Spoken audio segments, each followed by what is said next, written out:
Hey there, great news for GTA fans. GTA 6 is making some big changes to the series. We've got a load of interesting info about the game that you should definitely hear about. Just a heads up, the details we've got are from leaked online footage, but sorry, no links or showing it. Still, loads of cool stuff to share, like new animals, AI changes, RPG elements, and more. Let's dive in. Fact 1: interactions with NPCs are getting way cooler. You'll have choices like threatening, robbing, shooting, or restraining them. Some missions will even have gesture-based actions, like Red Dead Redemption 2. Car damage is more realistic, and the insides are crazy detailed, with working dashboards. Fact 2: let's talk weapons. GTA 6 is changing things up, taking a page from Red Dead Redemption 2. Instead of a big weapon wheel, you'll have slots for small firearms, melee weapons, rifles, and shotguns. No unlimited weapons, but you can drop and pick them up as you go. Fact 3: in the developmental phase, there was a sighting of Arthur Morgan's hat, though it's uncertain if this will make it to the final game. Players now have the option to surrender to the police during a robbery, which adds a thrilling twist. Police response time has been updated to feel more real, displaying a timer that varies based on the crime's severity. A murder, for instance, prompts a faster response than a robbery. The maximum wanted level is capped at 5 stars in GTA 6,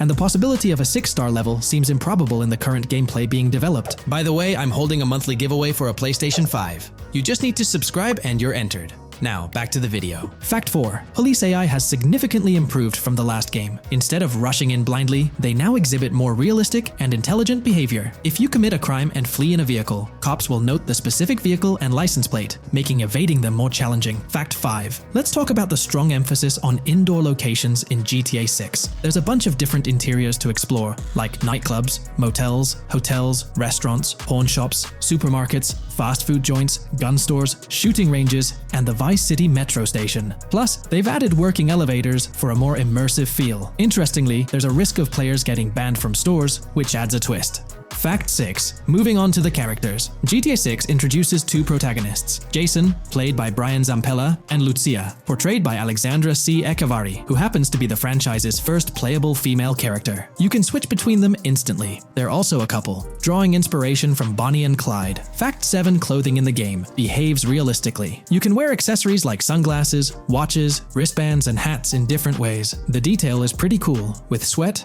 dirt, and wrinkles adding to the realism. Fact 8: GTA 6, internally dubbed Project Americas, had a codename during development, like GTA 5, called Rush, and Red Dead Redemption 2, Bonniere. Originally, the plan was for a bigger map covering North and South America, but changes in Rockstar's approach scaled it down. Still, it's shaping up to be a memorable experience with its features and locations. Fact 9: GTA 6's map is officially bigger than GTA 5. This time, Vice City takes the spotlight, a Miami-inspired area with its surroundings, giving players a vast and diverse landscape. There's even a lake in one of the videos that hints at a significant part of Florida being in the game. Fact 10: hold on to your seats. The jetpack's back. Shooting out of cars is on the cards too, adding more thrill. And get this, GTA 6 introduces 18 brand new vehicles to the franchise. Fact 11: in GTA 6, you'll bump into various events, like random mugger encounters and NPC-hosted yard sales. There are hints at riding events, which could mean horse riding, maybe even involving the Red Dead Redemption 2 team. Fact 12: new firepower alert. The spear gun's making its first appearance, letting players shoot underwater spears at their targets.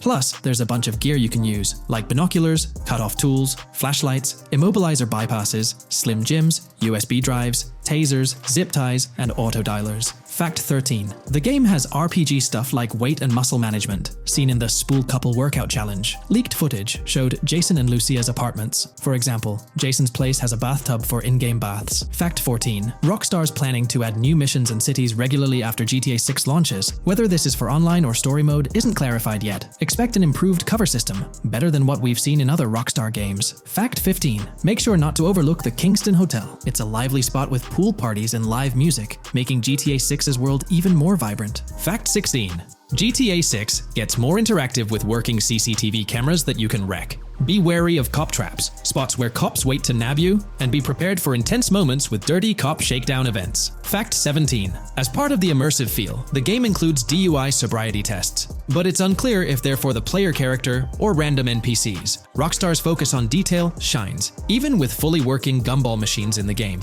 Fact 18: The gunplay in GTA 6 resembles what we've seen in Red Dead Redemption 2 and Max Payne 3. It might be worth giving those games a shot before GTA 6 comes out, if you haven't already. And activities? GTA 6 is loaded with options, from fishing and crazy golf to basketball, football, and soccer. There are gyms to work out in, a yacht club, and even a racetrack. Fact 19. Get ready for a modern-day setting. Post-GTA 5 events. The game is meticulously detailed, recreating many Miami landmarks like a grand tennis court, a bustling football stadium, and a vibrant amphitheater. The map includes an airport and a functional tram system with an airport stop. And that's not all. The Florida Keys and a swampy region, the grass rivers reminiscent of the Everglades, are part of the game. Players can ride swamp boats in this area. Fact 20 weapons are diverse in GTA 6. You've got melee options like golf clubs, pool cues, crowbars, and bats, along with a range of firearms from pistols to snipers and RPGs. You can even customize how your character holds weapons. Plus, there's a bunch of throwable stuff like grenades, molotovs, and even golf balls. Fact 21. One major upgrade in GTA 6 is NPC behavior. NPCs will come in different sizes and shapes, and their reactions will feel super real. If you wave a gun around, folks nearby might freak out. The game's also getting an intense injury system, including concussions. Fact 22. Next up, the amazing visuals and new features. Your character will grow facial hair naturally over time. Plus, the GTA 6 world will have a social platform called What's Up, kinda like a fun version of WhatsApp. And good news for fans, spoof versions of social media like Life Invader, Facebook, Bleeder, Twitter, and Snapmatic, Instagram, are making a comeback. Fact 23. Now let's talk about our main characters, Jason and Lucia, each with their own and a shared inventory. Your inventory can carry various items like wine, soda, and fruit. Also, there's a duffel bag system for easy transportation of supplies and weapons. Fact 24. Rockstar's being more cautious in storytelling, steering clear of offensive jokes, and being considerate about groups that might feel targeted. The story goes through chapters, like Red Dead Redemption 2's approach. Fact 25. GTA 6 is loaded with side activities, from backyard wrestling and racing to UFO events and beach bonfires. Small stuff matters too, like picking up cans from the ground. Jason and Lucia, the main characters, have special abilities similar to those in GTA 5. Fact 26. Jason and Lucia's safe house is a motel, a hub for their activities. The game's world has various street gangs, each with its own vibe. Characters have different personalities like romantic, cool, pragmatic, chaotic, and pragmatic cool. Fact 27. Gameplay tweaks in GTA 6 include the ability to zip tie NPCs for stealth elements, and the option to carry bodies, adding depth to stealth mechanics. Fact 28. Robberies are a big deal in GTA 6, ranging from big heists to smaller scores. You've got easy scores like hitting bingo body shops, burnout skirts at Cafe Caraway, clothing stores, food trucks, massage parlors, and more. And now, there's even the chance to rob shipping containers, which adds a whole new level of excitement. Fact 29. Gameplay is stepping up. For the first time in GTA, you can crouch and go prone, bringing in some tactical vibes. RPG elements are also in, with hints about hunger leveling and animal interactions, adding depth to the game. Fact 30. Excitingly, the Malibu Club and Ocean View Hotel are back in GTA 6. There are hints at events like Lost at Sea Island Camp and Lost Plane, suggesting possible island scenarios like Guarma from an earlier game. Fact 31. While exploring, you'll meet loads of wildlife, alligators, bears, boars, dogs, snakes, raccoons, birds, frogs, bald cats, and rodents. You'll also spot symbols for plants and toxic waste around the game. Fact 32.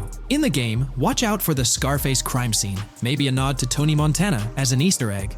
There's also a murder mystery called Missing Tourists. Plus, spots for campers are scattered around, hinting at the chance of owning a camper van later. Remember, these details are from development footage, so they might change before the final release. I'll be discussing the recent developments in the GTA 6 mapping project. We'll delve into the latest additions, including new locations featured in Trailer 1, adjustments to existing locations, refinements in certain areas, and exciting discoveries from the latest trailer, such as the yacht interior, surfboards, Princess Robot bubblegum, and more. Let's start by examining the mapping project itself. It's been some time since our last update on this front, and there have been notable changes to the map since then. This iteration represents the most recent version of the GTA 6 mapping project, spearheaded by Dupee's 0R. Below, you'll find a roster of individuals who have contributed to this endeavor, and it's worth noting that this list has been recently updated. This project stands as the largest and most comprehensive effort within the fan community, with the goal of predicting the map of GTA 6 as accurately as possible prior to its official unveiling. DuPZ0R mentioned that there's still an extensive list of elements to incorporate and modify, but for now, this update suffices. Anticipate further alterations to the map in subsequent updates. This iteration represents the latest version of the GTA 6 mapping project. Notable adjustments have been made to the legend and the manner in which various elements are annotated on the map. All markers now include viewing cones to indicate their general viewing direction. However, it's important to note that the angle of these cones is merely symbolic. Additionally, speculative location markers have been updated with red outlines to differentiate them from non-location markers. Furthermore, coordinate markers now display their corresponding clip names for easier identification. Changes have also been made to the naming conventions in the key section. For instance, you'll notice that the markers now include the names of the clips they are derived from. Let's delve into the alterations specific to Vice City. The angles of Rock Ridge and Stockyard have been tweaked to align with calculations/evidence and to better match the coordinates. By observing the outlines, you can see that both the Rock Ridge and Stockyard areas have been subtly adjusted, ensuring a more cohesive layout. There's a noticeable improvement in alignment. A notable update to the map is this section here. Previously, absent features have been incorporated from the edges of one of Rock Ridge's mini-maps, and adjustments have been made to the water's edge in that vicinity, now depicted in dark green to indicate the genuine boundaries of this section of the Vice River.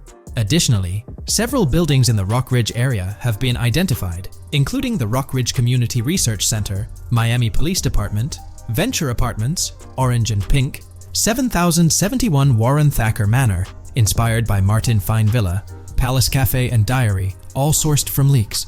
Furthermore, there are two speculative markers outlined in red, representing locations from the trailer. One in Rock Ridge is speculated to be the Hammer Hamlet Ladies location, while the other marks the high roller scene from the trailer. You can find the timestamps for both scenes on the map. Updates have been made to the route of the I-404, incorporating new evidence. This includes adjustments in Vice Beach and the positioning of the road near Rock Ridge. Notably, there have been alterations to the highway section near the airport. Additionally, speculative terrain and building positions in Washington Beach have been revised to align more closely with the evidence. Changes have been made to the shapes and locations of the Ritz-Carlton Bal Harbour, Akoya condos, and Jade Ocean condos. Furthermore, alongside the speculative road and landmass in the Bayfront Heights area, the Y Vice City and Gate/Continental hotels have been included in the Vice Beach vicinity. Additionally, several minor adjustments and fixes have been implemented. Regarding the Vice Beach area, there have been additions of new buildings supported by recent evidence. These include 200 Ocean Drive, 260 Ocean Drive, 1043 Washington Avenue, Beach Park Hotel, and Council Towers North. Moreover, over at Brickell Key Island, two new buildings, Brickell Key 1 and Brickell Key 2, have been introduced.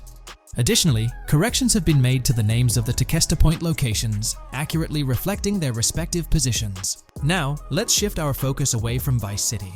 Firstly, an error regarding St. Joseph has been rectified. Previously labeled in purple, it should have been marked in red to signify that this name hasn't been confirmed in the leaks, but is either speculative or based on real-life data. Moving westward towards Port Gellhorn, there have been notable additions to the leaked industrial area opposite the state prison, along with improvements to the prison itself.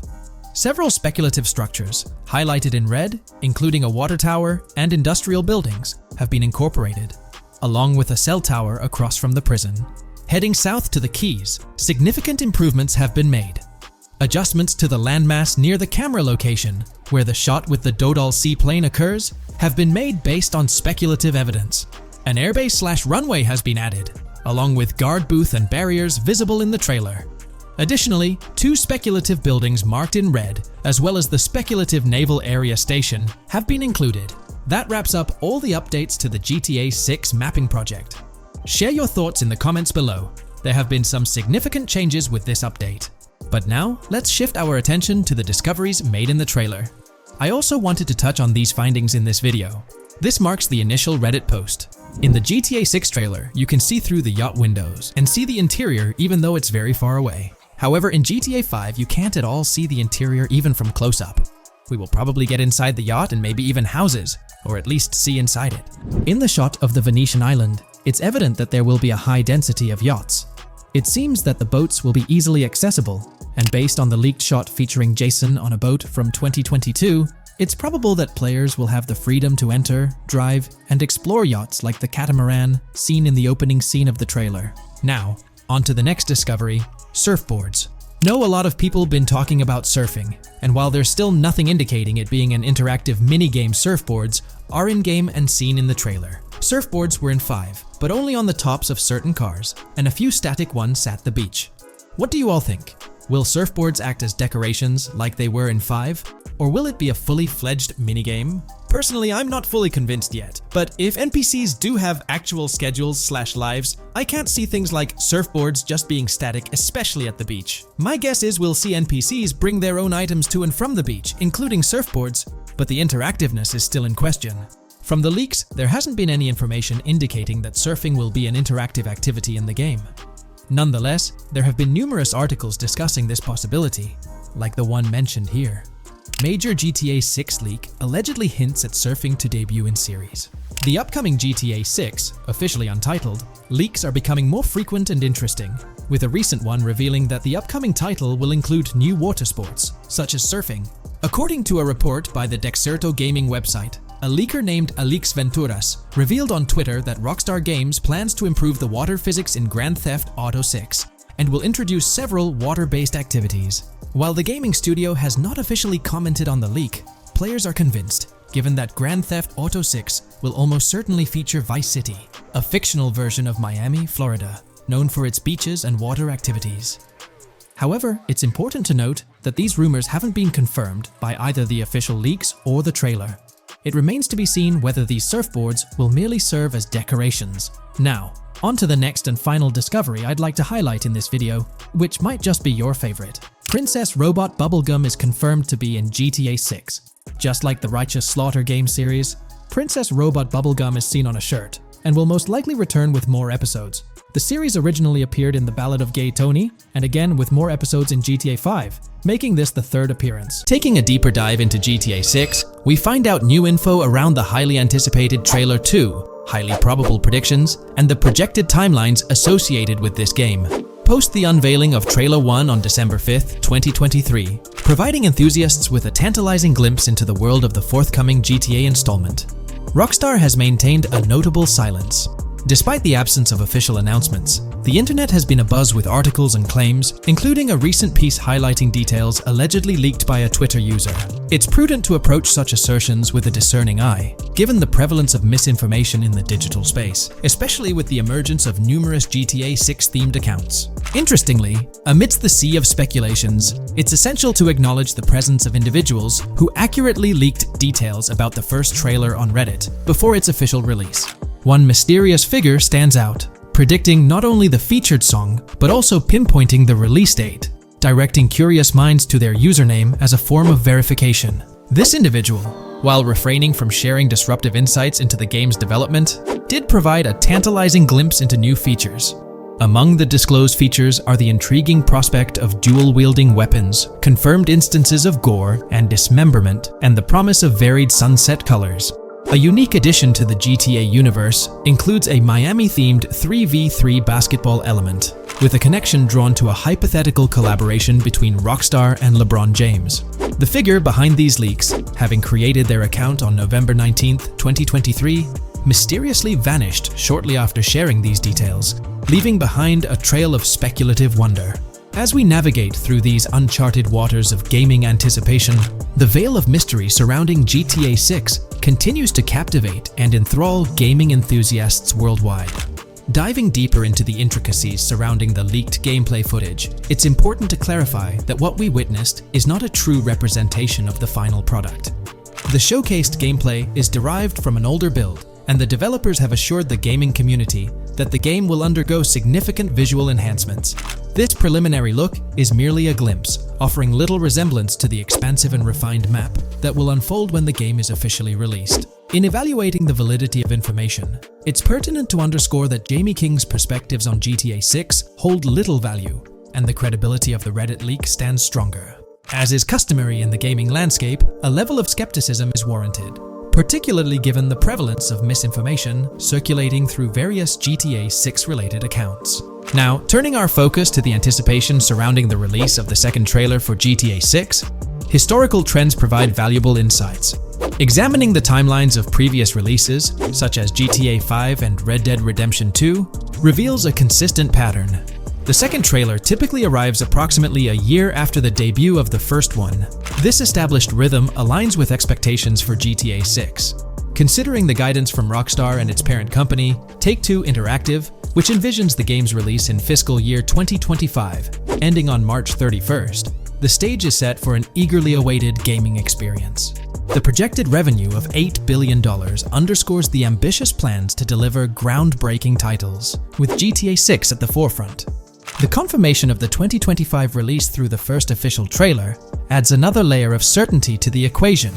With the prospective release of GTA 6 in the first quarter of 2025, the logical assumption is that the second trailer will make its debut sometime in 2024. Speculations within the gaming community have surfaced, with one user dissecting the first trailer and estimating an August or October release for Trailer 2, followed by a potential final trailer in January.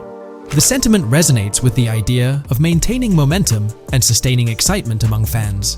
An intriguing twist enters the narrative with the potential release of the PS5 Pro in November, suggesting a strategic move to reduce the waiting time for additional information. As the community engages in this dynamic dance of anticipation, excitement mounts for the next trailer, where glimpses of actual gameplay are eagerly awaited. Venturing deeper into the realm of anticipation surrounding GTA 6, comparisons with Red Dead Redemption 2, which boasted 6 trailers, underscore the immense budget and expansive scope that the upcoming installment is set to showcase. Expectations are set for a dynamic marketing approach with 2 trailers, each dedicated to unraveling the story of a protagonist. This anticipation is further fueled by the likelihood of a dedicated gameplay trailer, shedding light on the mechanics and features, as well as a comprehensive trailer providing insights into the vastness of the game's map. Additionally, there's a tantalizing prospect of a trailer focusing on the diverse groups and gangs that inhabit distinct zones within the game.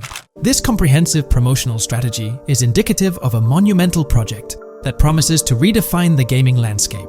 Now, let's unravel the rationale behind the assertion that GTA 6 is poised for a late 2025 release. Examining the historical trajectory of game releases, particularly the 2-year gap between the initial trailer and the game hitting the shelves, aligns seamlessly with fiscal reports. This alignment serves as a solid foundation for confidence in predicting the game's availability by the end of 2025. Pondering the intriguing possibility that GTA 6's launch timeline might mirror that of its predecessor, GTA 5, sparks curiosity. Noting the first teaser trailer's debut on November 2nd, 2011, and comparing it with GTA 5's unveiling on December 5th, 2023, there's a parallelism that invites speculation.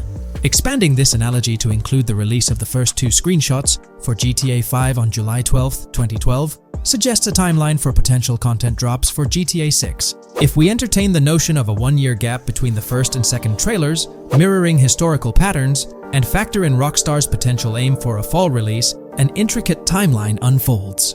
Of course, acknowledging the industry's unpredictability, potential delays could sway this projection. Encouraging the community to share their insights, the script opens a channel for predictions regarding the release of GTA 6 Trailer 2.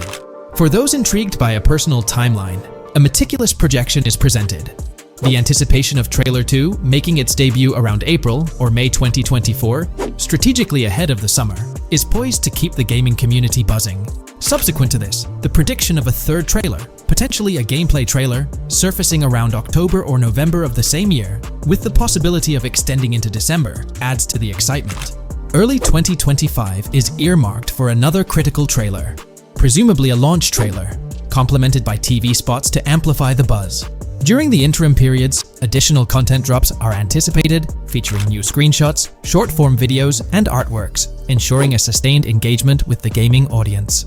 Acknowledging the evolving landscape of marketing, the script posits that character trailers, a hallmark of GTA 5's promotional strategy, may not be a focal point this time.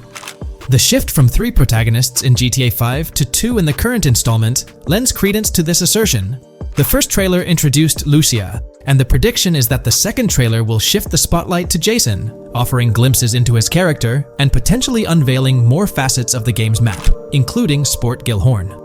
Furthermore, a dedicated story trailer is envisioned, delving deeper into the narrative, characters, and plot. If Rockstar aims to sustain the momentum generated by the first trailer and is eyeing an early 2025 release, the likelihood of witnessing the second trailer before the summer of the current year becomes plausible. This expansive and speculative exploration of GTA 6's potential trajectory invites the gaming community to share their perspectives, fostering an engaging discourse in the comments section. The GTA 6 community has just found some major clues left by Rockstar Games, and it was under our nose the whole time. GTA 6's Trailer 1 revealed a ton of new things about the game off the bat, but recently, there's been even more developments that show off the GTA 6 main character story, Lucia. We learn a bunch of new things about her background, so if you're not interested in potential spoilers, this may not be the video for you. This information is directly from Rockstar Games, so this is the real deal. So getting into the details of Lucia's jail cell, let's focus on those newspaper clippings. I'll do my best to zoom in and enhance the image, but there are two distinct white clippings with black text. One of them appears to have a portrait, and I can only speculate that it might resemble a modern-day wanted poster. This could be showcasing the story of Lucia's alleged crime, accompanied by an image like a visual representation of what she's accused of. It's almost akin to a wanted picture that you'd find in a newspaper. This phenomenon isn't unheard of in real life. When people do something noteworthy or newsworthy, it's not uncommon for them to keep a record of it, like an article, and put it up on their wall as a sort of memento. It's like a snapshot of a moment in their life, even if it involves legal trouble. So Lucia might be preserving this particular newspaper clipping as a piece of her history, whether it's for sentimental reasons or perhaps as a reminder of the circumstances that led to her incarceration. Now let's broaden the scope a bit and draw comparisons to previous GTA protagonists. Take Michael DeSanta, for instance. His mansion has family photos on the walls. Franklin Clinton's house features similar personal touches. Even Trevor Phillips, in his trailer, has pictures that tell a story about his life. It's not just confined to the HD era. Even in the 3D era games, characters had their own way of leaving traces of their lives in their living spaces. This inclination to personalized living spaces is fascinating. In Lucia's case, the jail cell is an unexpected canvas for her personal story. It makes you wonder about her background, the choices she made, and the events that led her to that cell. Exploring these details could give us a deeper understanding of who she is and why she's in the predicament we find her in. Considering Lucia's attachment to those newspaper clippings, it raises interesting questions about her attitude towards her crimes. Perhaps she finds a sense of pride, or even enjoys the bit of notoriety or fame she's garnered from her actions. Keeping those clippings might be her way of cherishing the attention or recognition she's received. The prospect of spending a substantial amount of time in prison also suggests that it could involve more than just a brief cutscene, but potentially a series of missions within the jail environment. Now, shifting our attention to the picture above the bunk bed, it's a bit of a visual puzzle. While it's challenging to discern details, on the left side, there's a guy with a drink in hand, donning a white t-shirt. Next to him is a woman with voluminous hair, and in the foreground, there's another figure. This composition raises the question of whether these individuals could be Lucia's family. The dynamics and connections between characters are often crucial in unraveling the narrative of any GTA game. Acknowledging my limited knowledge about jail life, it's uncertain whether inmates generally have the privilege of keeping photographs with them as mementos. However, in this specific scenario, it appears that Lucia can. This might imply that the prison depicted isn't a maximum security facility, given the freedom for inmates to keep personal items. While the setting is far from casual, it offers a level of interaction and mobility, allowing inmates to go outside, engage in conversations, sit at tables, and soak in sunlight. The orange jumpsuits signify their status, but the absence of being handcuffed to the ground suggests a certain level of relative freedom.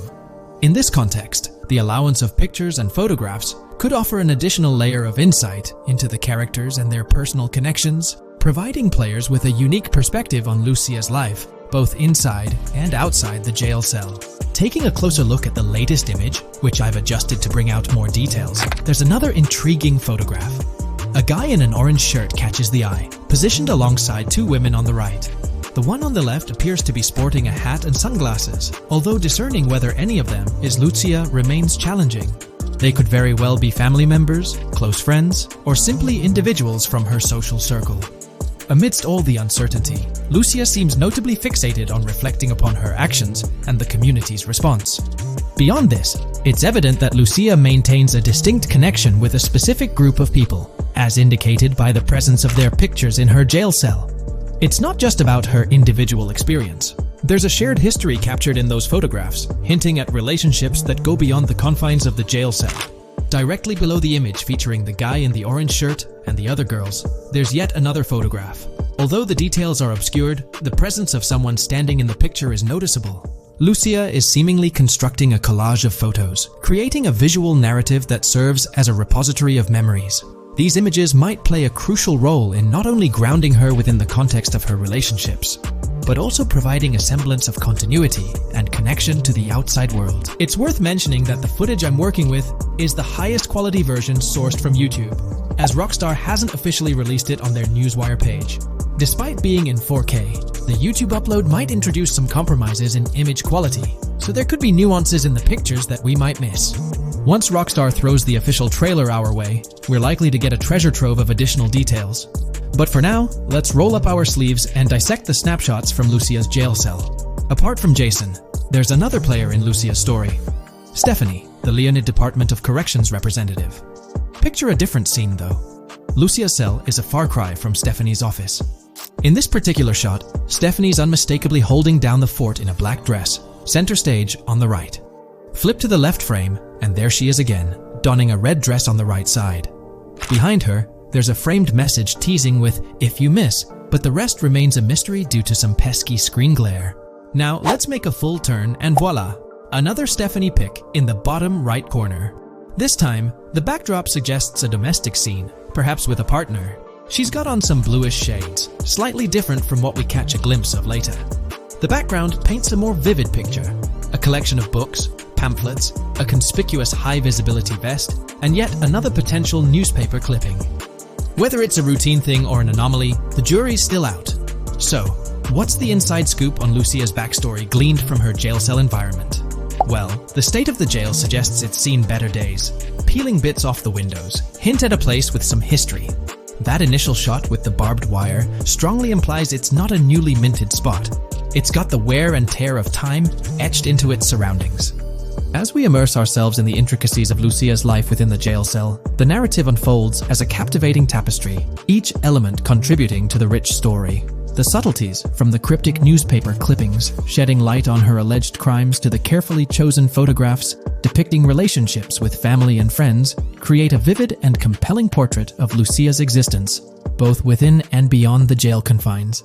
The personal touches within her confined space evoke a rawness that harks back to the legacy of previous GTA protagonists. Lucia's jail cell, unexpectedly, becomes a canvas revealing a story that transcends the conventional GTA narrative. It prompts curiosity about her past, the decisions that led her to incarceration, and the intricate web of relationships that define her. The permission granted for personal items like photographs in the jail cell adds an intriguing layer to the storytelling, suggesting a nuanced sense of freedom within the constraints of imprisonment. Lucia's attachment to these items, whether they be newspaper clippings or family snapshots, beckons players to ponder her perspective on her own actions and the recognition she may have garnered. While we eagerly await the official trailer release from Rockstar, it is clear that Lucia's story is woven with complexities and mysteries that leave us yearning for more. The weathered appearance of the jail environment, with peeling bits off the windows and subtle signs of aging, hints at a setting steeped in history, amplifying the anticipation for the unfolding narrative. Thus, with these glimpses into Lucia's world, we find ourselves surrounded by a plethora of unanswered questions. When did she find herself behind bars, and what duration does her stay entail? Your insights are eagerly awaited in the comment section. If this exploration into Lucia's jail cell has piqued your interest, a thumbs up would be much appreciated. Comment down below what you believe caused Lucia to go to jail. And did you spot these hidden Easter eggs in the trailer on your first watch? When we talk about the positive aspects of this partnership, it's essential to highlight the potential benefits that can emerge from Rockstar's newfound support for the modding community. One of the significant upsides is the acknowledgement of the brilliant and skilled developers behind the modding scene. For years, these developers have worked tirelessly to create unique and engaging experiences within the GTA universe. With Rockstar stepping into a collaborative space with CFX, there's an opportunity for a more symbiotic relationship. The infusion of official support could mean more resources, tools, and encouragement for modders to continue pushing the boundaries of what's possible within the GTA ecosystem. This collaboration might lead to innovative gameplay features, improved server stability, and an overall better experience for both players and content creators. Moreover, the recognition from a gaming giant like Rockstar could open doors for these modders in the industry. It may pave the way for potential collaborations, official partnerships, or even job opportunities within the gaming development sphere. This, in turn, could elevate the modding community to a more prominent and respected position within the gaming landscape. However, it's crucial to approach these potential benefits with cautious optimism. While the partnership appears promising on the surface, the reality lies in how Rockstar manages the delicate balance between maintaining control over its intellectual property and allowing creative freedom for the modding community. The outcome will heavily depend on Rockstar's willingness to foster collaboration, rather than imposing strict regulations. As GTA 6 draws closer, the impact of this collaboration will become more apparent. Whether it becomes a model for future partnerships between game developers and modders, or encounters challenges that hinder its success remains to be seen. The dynamics between Rockstar and the modding community could shape the future landscape of custom servers, roleplay experiences, and the overall modding scene in the gaming world. Stay tuned as we continue to explore and analyze the evolving relationship between Rockstar and the modding community. On the positive side, there's a glimmer of hope that Rockstar's acknowledgement of mods enhancing the player experience could pave the way for more modding support in GTA 6.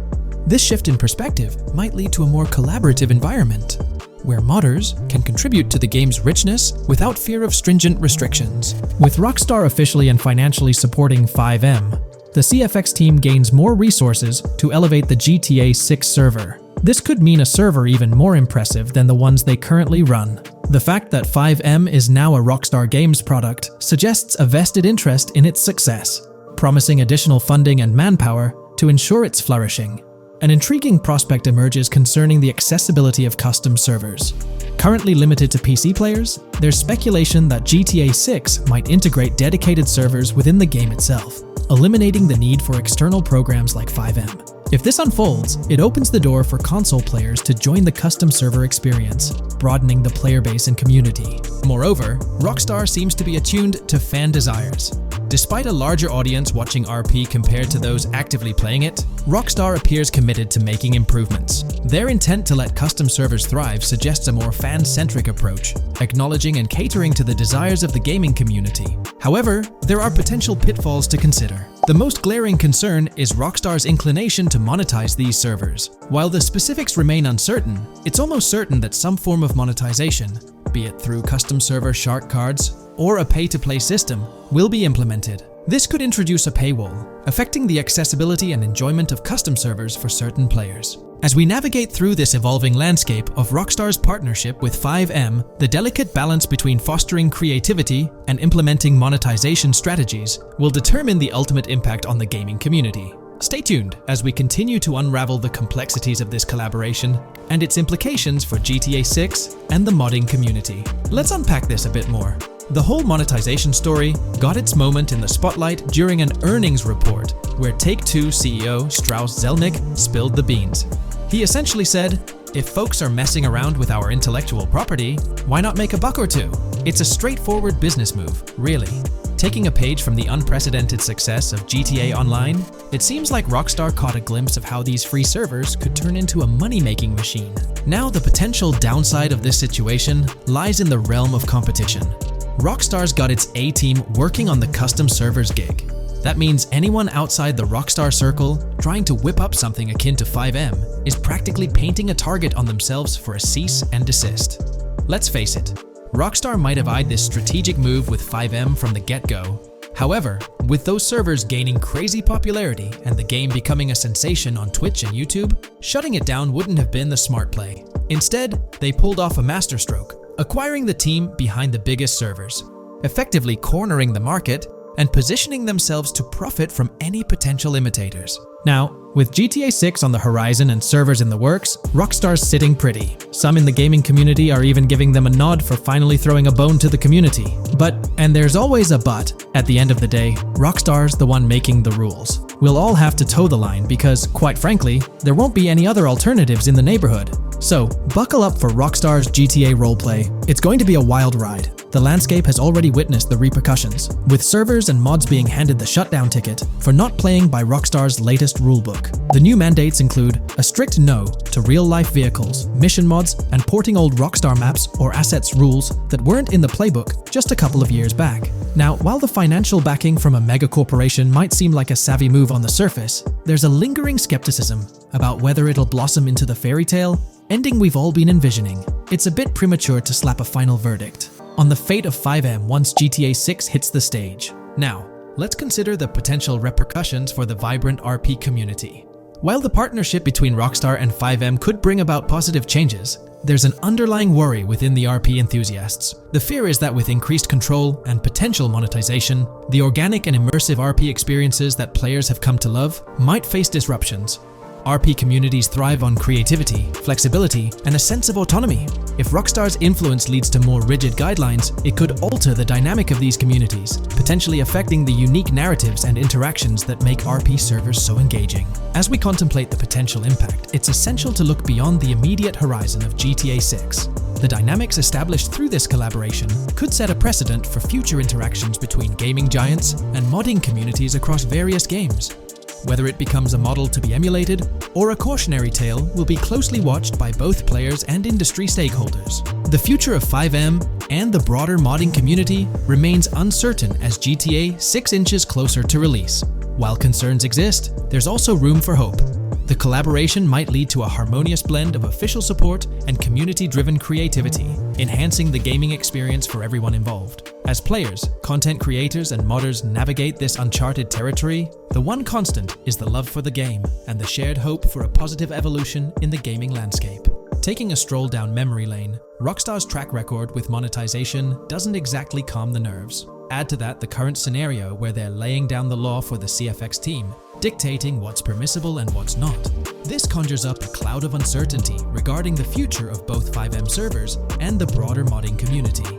Personally, I'm a big fan of RP servers and that immersive content. It's my cup of tea. The idea that the same company that set the stage with GTA 5 might potentially tarnish FiveM. We'll delve into the upcoming changes to the AI systems in Grand Theft Auto 6 by Rockstar. We'll explore a patent that introduces a groundbreaking system unprecedented in gaming, promising a revolutionary shift in how AI operates within games. Additionally, we'll delve into other intricacies concerning AI and non-playable characters in GTA 6, including insights from a job listing at Rockstar's new LA studio, shedding light on NPC dialogue. We'll also examine NPC behaviors in response to their environment and their integration with social media, enhancing immersion and complexity in player interactions. Let's kick off with Rockstar's innovative AI system set to debut in Grand Theft Auto 6. Described by Rockstar as the most significant and immersive evolution of the series, the emphasis on immersion is evident in their patent filings. We'll focus on one particularly intriguing patent, unveiling a new system poised to revolutionize AI in gaming. Considering Rockstar's commitment to delivering the most immersive experience yet, it's evident that NPCs and AI will play pivotal roles. This patent specifically pertains to animations in GTA 6, aptly named System and Method for Virtual Character Locomotion. Back in 2020, Rockstar Games unveiled an innovative system that will debut in GTA 6. Now, the details might sound a bit complex, but essentially, this patent outlines a fresh approach to animating characters and imbuing them with dynamic intelligence. These characters will now possess a kind of virtual brain, allowing them to react to their environment, other NPCs, weather, and even their mood, influencing their animations on the fly.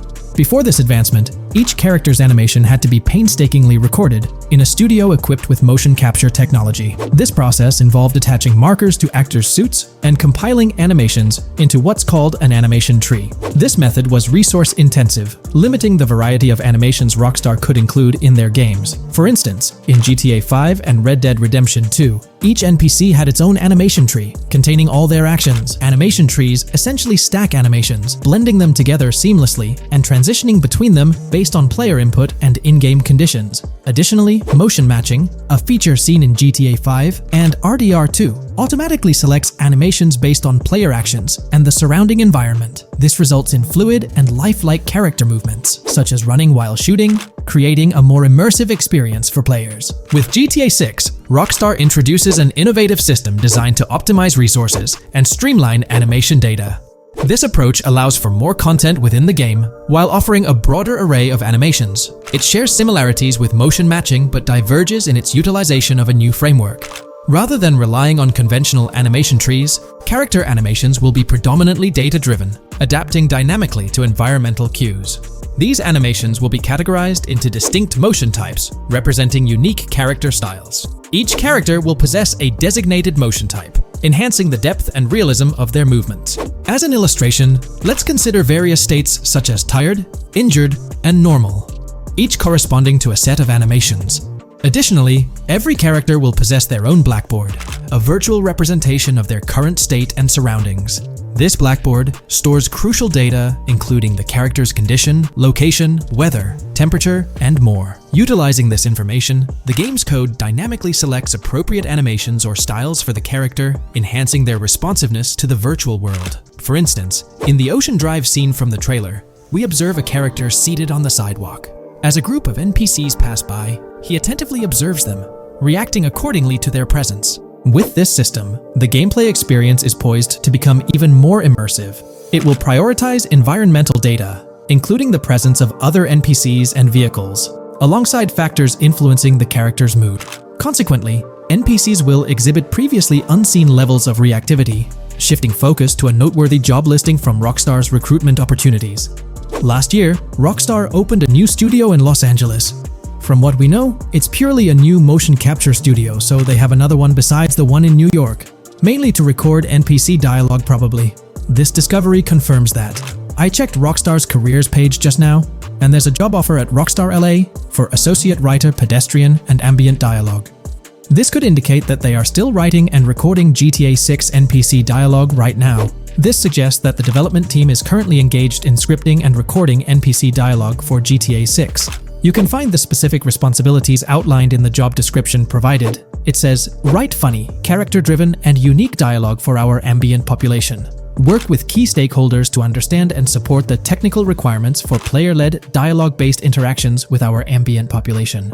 Provide exciting dialogue that works within the strict constraints of a complex game system. Undertake self-motivated research and leverage that research to enrich your writing. Understand and match the tone of our games. This underscores the commitment of Rockstar to ensuring that GTA 6 remains true to its franchise roots. Aligning NPC dialogue with the established GTA universe bodes well for the game's authenticity. Shifting gears to another aspect related to NPCs, let's delve into how they'll integrate with social media. Not only will NPCs exhibit more lifelike behaviors and interactions with their surroundings, but they'll also engage with social media platforms, a novel addition to Grand Theft Auto 6. Here's a rundown of the phones observed. NPCs will be equipped with various phone models, as evident from both images and the trailer. Notably, NPCs will actively engage with their phones, which boast fully functional cameras and displays, an improvement over GTA V. For instance, in a scene from the trailer set on Ocean Drive, an NPC can be observed capturing photos or videos with their phone. The displayed imagery accurately reflects the NPC's point of view, suggesting the possibility for NPCs to record and share in-game content on the virtual social media platforms. Let's delve into an intriguing Reddit post that delves into this aspect further. Here's why NPC-recorded TikToks aren't as far-fetched as you think. A common speculation point I see on this subreddit is the potential for NPC-recorded TikToks for the game's social media that was teased in the trailer, like someone filming you commit a crime and you later seeing that post online. Many have dismissed this as far-fetched in terms of development complexity, but I wanted to discuss why it's plausible.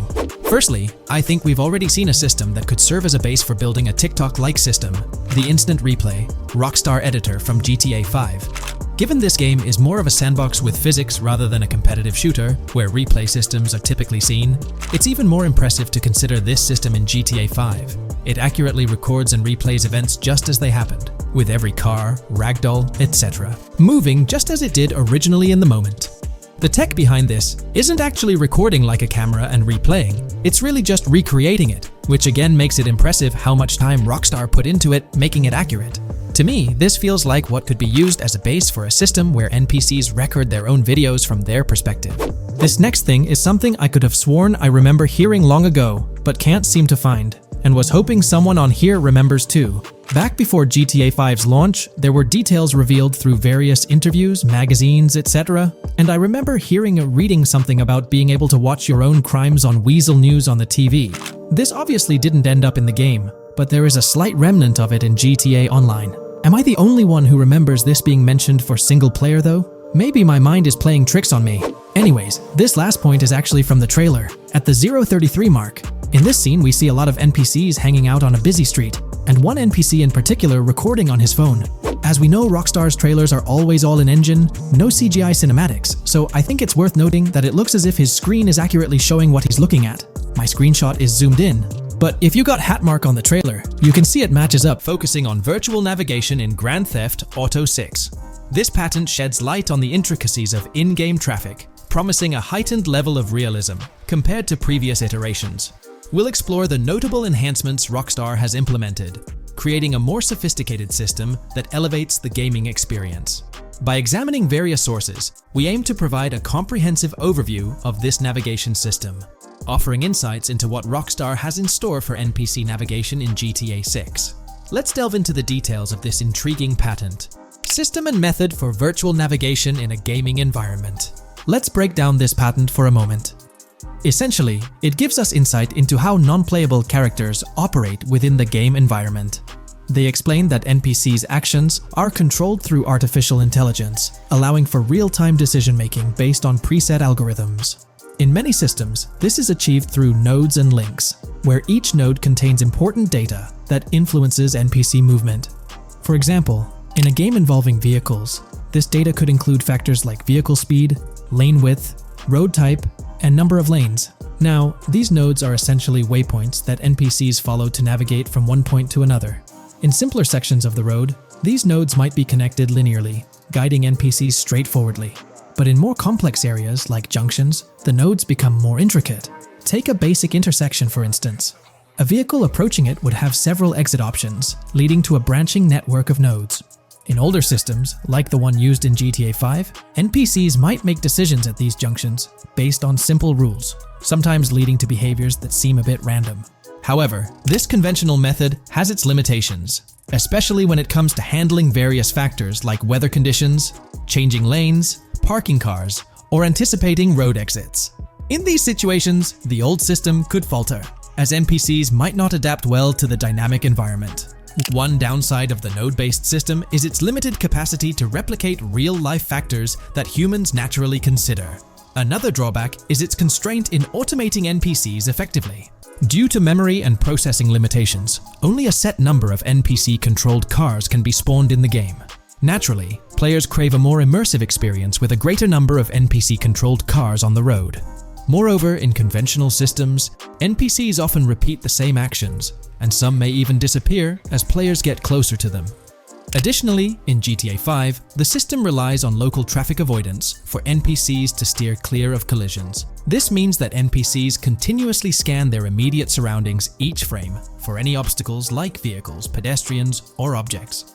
Using a front-facing polygon, they gather data about the road layout and calculate the optimal steering angle to dodge obstacles or stay on the road. It's worth noting that this process occurs independently for each frame, without any reference to previous frames. This results in slower detection, as the system may not recognize a road blockage promptly. Instead, it interprets the obstruction as something to be avoided, without distinguishing it as a complete road blockage. Recognizing these limitations, Rockstar has engineered an NPC system that addresses these shortcomings of conventional systems. This advanced system efficiently manages NPC nodes and node graphs, yielding optimal outcomes while circumventing hardware and software constraints.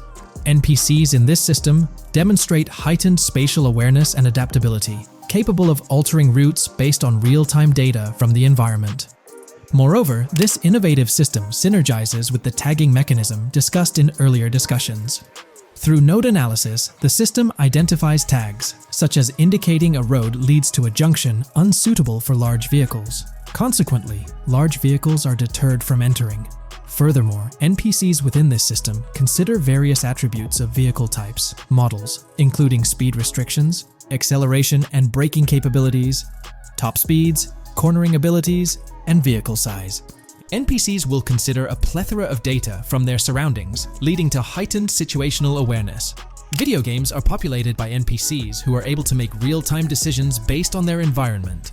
Games use a specific system for NPCs to traverse the game world. However, this system is very limited, and thus the decisions NPCs can make are very limited as well. NPCs in vehicles only consider their close vicinity, but nothing else. Also, to avoid collisions, NPCs only consider the last generated frame and base their reaction on that. No prior frames are considered. Rockstar has invented a new system which aims to fix these issues and make NPCs more intelligent, and thus make the game world feel more realistic. NPCs can now consider factors like traffic, as well as account for changing lanes when parking cars, anticipating a road exit, weather conditions, and the like. There are more than a predetermined number of NPC-controlled cars in the game now for a realistic experience for the player. Vehicles can now plan accordingly in case there is any type of road blockage. This also applies to police cars being able to navigate their way through traffic during a chase. I'd like to highlight another breakdown of the patent, which dates back 3 years ago. Let's delve into it. Takeaway from yesterday's patent post. I've read over the patent post from yesterday, and I noticed a lot of people missed the most exciting information in it. I'll sum it up in non-technical language. It's essentially a method to improve vehicle AL when driving currently. When NPCs drive on the road, they can sense a few cars around them to determine crashes or other things to drive around. This is dumb AL, as it has very few factors to take into account, and requires a lot of computational resources. This is why vehicles despawn when far away to free up the CPU. Rockstar's patent describes a system that primarily will change this and give NPCs more situational awareness. They will essentially have an objective of navigating from one location to another. Simplified, but is essential in making routines similar to RDR2, and be able to take into account other external factors. Coolest of all, NPCs will still exist when your game isn't rendering them in this implementation. Specific examples mentioned by Rockstar state they will be able to use weather conditions, traffic, and crashes to determine where to go. Some areas might be dangerous in the rain, they might avoid it. If an area has too much traffic, they will avoid it. Possibly destructible environmental areas could be reacted to. Similar to bridges in Just Cause, this point is speculation, however. Cars will also be able to take into account number of lanes and speed in their decisions. NPCs will be also able to take into account high-speed chases and be able to navigate if they themselves are speeding. There will also be other reactions that are mentioned specifically, such as changing lanes before a highway exit appears, and as Rockstar puts it, driving slower on residential-type roads, or having to perform certain maneuvers to avoid oncoming traffic on single-lane streets. The large part they also mention is this implementation uses a lot less processing power. The NPC schedules can be relayed by a central server. They could possibly use the console itself as well, and it doesn't require the same constant surrounding analysis. As previous Rockstar mentions, this will allow them to have denser traffic with the same resources. A large aim also seems to be realism. Rockstar's patent mentions realistic reactions to various factors as being the main intent. For example, NPCs will each have different driving ability levels based on the driver and the car. Essentially, each driver will have its own profile and have unique driving characteristics as well as skill level. Some might speed, others might not. Each vehicle will also affect the driving of these drivers. We're about to explore the intricacies of the Vice City mapping project, unraveling the mysteries of the latest map iteration. Join us as we meticulously analyze the details and draw insightful comparisons between the expansive GTA 6 map and its predecessors within the series. Our adventure doesn't stop there. We'll be immersing ourselves in the leaked information from 2022, unveiling a treasure trove of open-world activities. Brace yourselves for a comprehensive list featuring every nook and cranny on the GTA 6 map, showcasing not only new additions, but also the anticipated return of beloved locations from the iconic GTA Vice City, as hinted in the leaks. Let's kick off this exploration by delving into the heart of the GTA 6 mapping project. For those familiar with it, this official endeavor aims to provide a scale-accurate representation of what players can expect in the actual game. The map sprawls across two major cities, Vice City and Fort Gorn, and every detail is meticulously curated from leaks and the official trailer. Now, for those wondering about the seemingly expansive green spaces on the map, it's important to acknowledge the limitations of our knowledge. The apparent emptiness serves as a stark reminder of the scarcity of information currently available. The top portion of the map, appearing cut off, isn't indicative of boundaries or future expansions, but is rather a canvas awaiting details yet to be unveiled. Addressing rumors about the map's size, speculation abounds that GTA 6 will boast 3 major cities. While Vice City and Port Gorn are confirmed, the third city remains shrouded in mystery. There's a buzz that it might be Yorktown, potentially located north of Port Gorn. However, specifics about the placement of these locations marked in red are still elusive. Now, let's delve into the exciting prospect of exploring key locations on the GTA 6 map. These names, extracted from the official trailer and leaks, offer a tantalizing glimpse into the rich and diverse world awaiting players. Get ready to traverse the landscapes of Yorktown Red Hill Fairyland Forest, near Berryland, a whimsical Disneyland parody, Ambrosia Lake, Leonida, Lore North, Beaches Belleville, Ica, Vice City, Hamlet, Grass Rivers, and the enigmatic Gator Keys. As our journey unfolds, stay tuned for more updates, insights, and speculations surrounding the continually expanding universe of GTA 6. The road ahead promises thrilling surprises, and we're here to navigate it together. Now, let's delve deeper into the intriguing details surrounding Port Gellhorn. The bustling streets and structures around Hank's Waffles Diner, a focal point for a heist according to the leaks, spark anticipation for dynamic in-game events. The meticulous rendering of these locales not only captures the essence of the city, but also invites players to immerse themselves in the narrative-driven experiences that Rockstar Games is known for. Examining the speculative changes in Port Gellhorn, the notable relocation of the Port Gellhorn airfield suggests a strategic reimagining of the city's layout.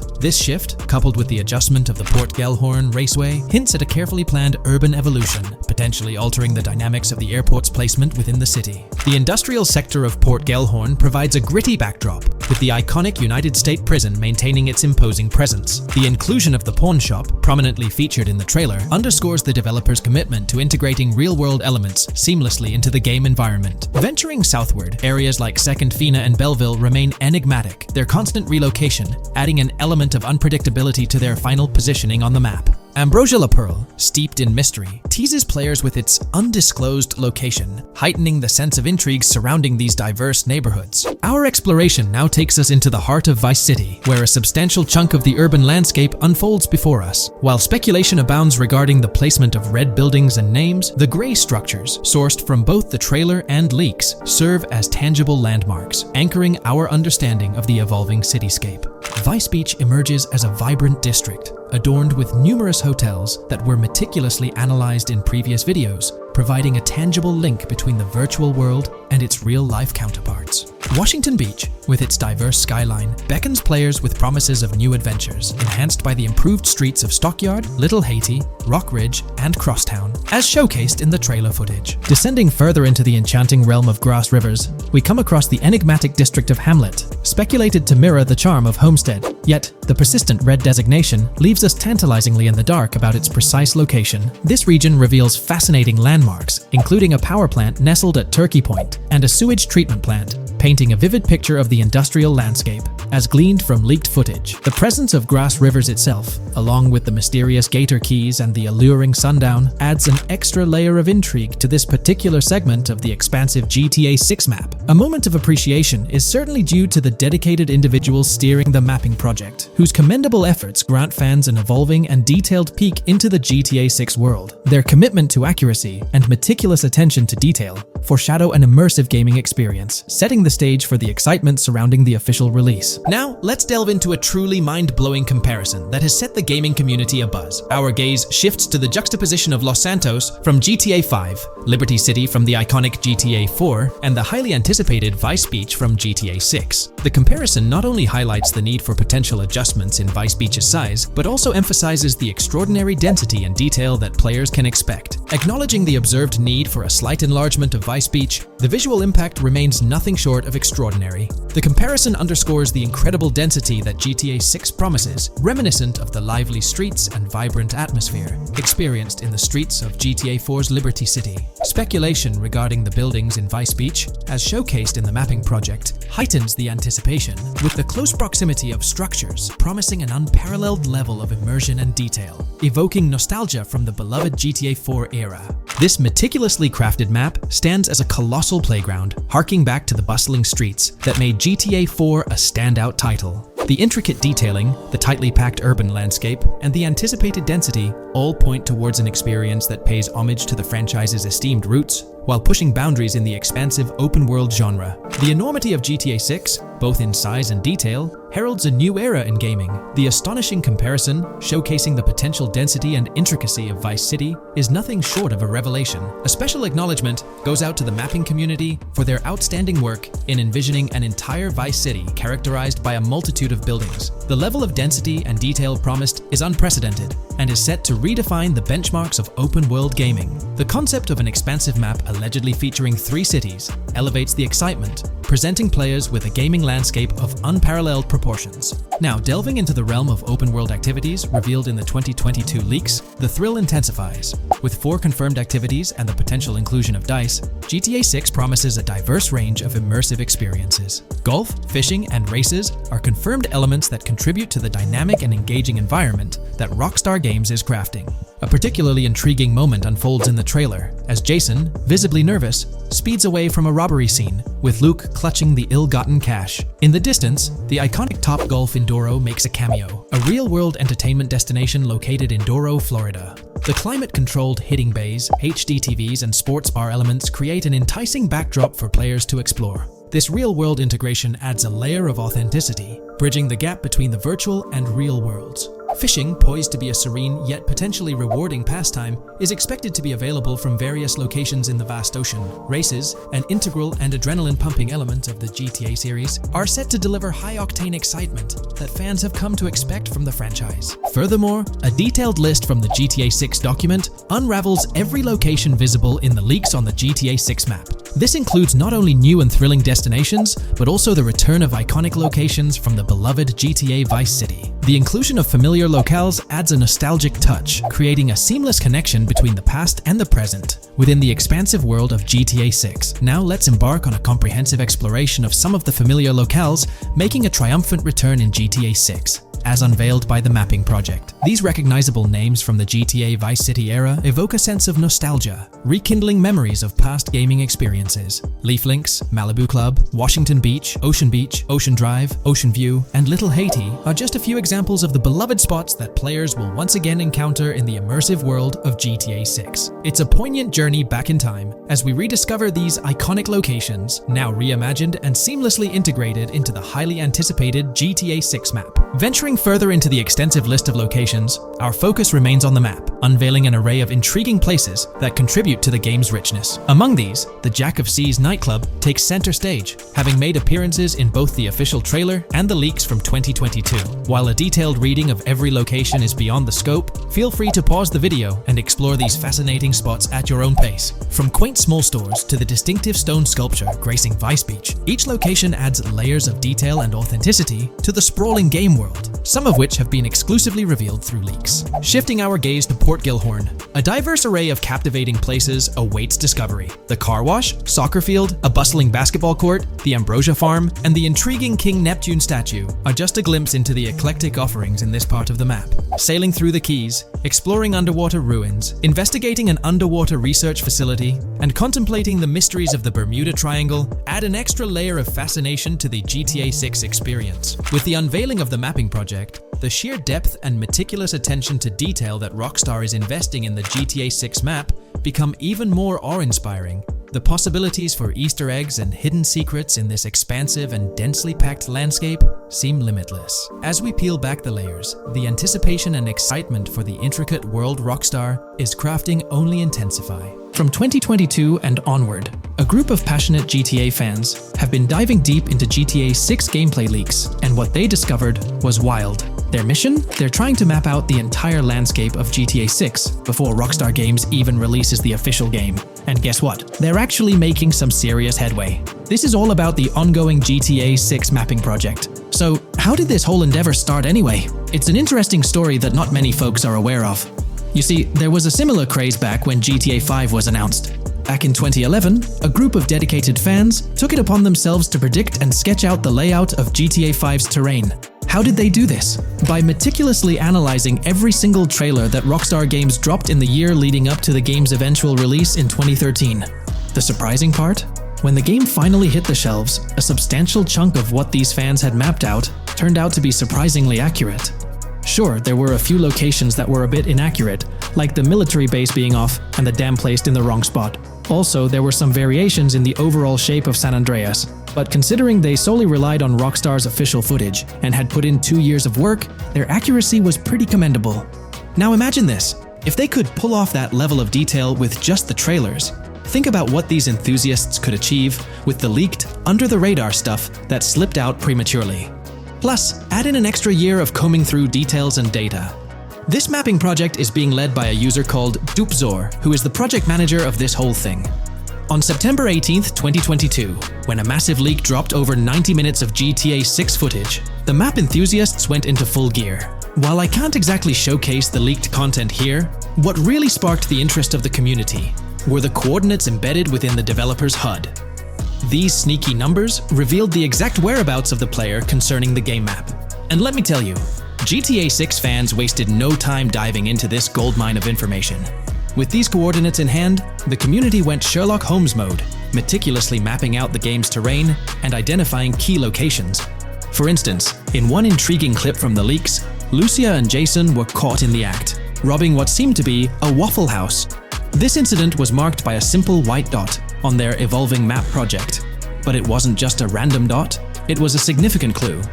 By cross-referencing the coordinates provided in this clip with other glimpses from the leaked footage, they managed to calculate the spatial relationships between different spots showcased in the leaks. This detective work allowed them to gauge distances and plot out the relative positioning of these places within the game world. However, it didn't stop there. The community didn't solely rely on leaked footage. They combined their detective skills with the official trailer and, using a blend of educated guesses and hard data, endeavored to include every conceivable road, building, and landmark featured in the GTA 6 map. The goal? To create a comprehensive and accurate representation of the game's virtual world based on all available tidbits of information. It's a fascinating process that demonstrates the dedication and passion of gaming communities in piecing together the puzzle of what to expect in GTA 6. Since the leaks hit, the GTA community has been on a mission, working tirelessly to piece together the game's map. Their focus has mainly been on sketching out the main areas, the cities, towns, and key landmarks. It's been quite a collective effort, with everyone trying to contribute and fill in the blanks based on whatever clues they could find. Then, the trailer dropped, and it was a whole new ball game. Among all the fast cars and flashy scenes, Rockstar slipped in a subtle surprise for the observant fans. After a few days of dissecting the trailer frame by frame, someone spotted it, a tiny image hidden in the bottom right corner of the ending screen. And guess what? It looked like a map snippet. Naturally, the community went into full detective mode. They put on their magnifying glasses and compared this mysterious map with the one they'd been building from the leaks. There were some similarities, especially with the layout of the right side and the presence of separate islands at the bottom, surrounded by water. But here's the catch. That image was pixelated to the max. It was like trying to figure out a puzzle with half the pieces missing. The lack of detail made it nearly impossible to confirm if it matched their map. This whole revelation sparked a heated debate among fans. Some folks started wondering if Rockstar deliberately threw this low-res map nugget to mess with their heads. Could it be that Rockstar is messing with the community, leading the GTA 6 mapping project into the wrong path? It's pretty odd for Rockstar to include this map, as it was deliberately placed. When it comes to safeguarding the details of their upcoming games, Rockstar is notoriously tight-lipped. So, when those leaks dropped in 2022, it really threw a spanner in the works for the company. It's kind of a déjà vu situation, considering a similar thing happened back when GTA 5 was in the spotlight. I can't help but wonder if Rockstar did this deliberately, as a deliberate move to shake things up and keep everyone guessing. But then again, we, the GTA fans, are pretty good at concocting theories out of thin air. Now, about that mysterious, highly detailed artwork nestled in the official wallpaper, that's what's really piqued my interest. It's like this odd piece that stands out from the rest, making me think it wasn't just randomly thrown in there. There's gotta be some intention behind it, right? The big question swirling around is whether it's a sly misdirection or a subtle clue for the savvy gamers. But honestly, we won't get any answers until the game hits the shelves, or maybe, if we're lucky, after another sneak peek in a new trailer. The GTA 6 mapping community dove headfirst into dissecting this artwork, but truth be told, there wasn't much to work with. So, they've been sticking to the stuff they can actually confirm. Oh, and those maps floating around, especially the ones from IGN and PC Gamer, they're more like creative interpretations. Think of them as speculative mock-ups cooked up by the mapping community based on their hunches and educated guesses. There's a whole lot of imagination at play there, but none of it has received the official stamp of confirmation. The GTA 6 mapping project might not be dropping any bombshells about unknown locations in the game, especially considering how the gameplay leaks already spilled quite a bit on what's in store. Now, the heart of this community effort lies in the finer details. They're all about pinning down the exact spots where these landmarks and locations are going to be placed within the game's vast world. However, let's be real here. They've barely scratched the surface, covering roughly just 10% of the entire map. Still, Kudos to them for the tremendous effort and progress they've managed to make with what they have. What's confirmed, though, is that this map in GTA 6 is going to be an absolute beast, nearly double the size of the already sprawling map in GTA 5. They've made strides, particularly in fleshing out the Miami Beach region seen in the trailer, those gorgeous Venetian islands from the breathtaking aerial shot, and even narrowing down the location of Lucia's incarceration in the game. Looking ahead, this ongoing commitment over the coming years will gradually unveil more insights into what we can anticipate from the GTA 6 map.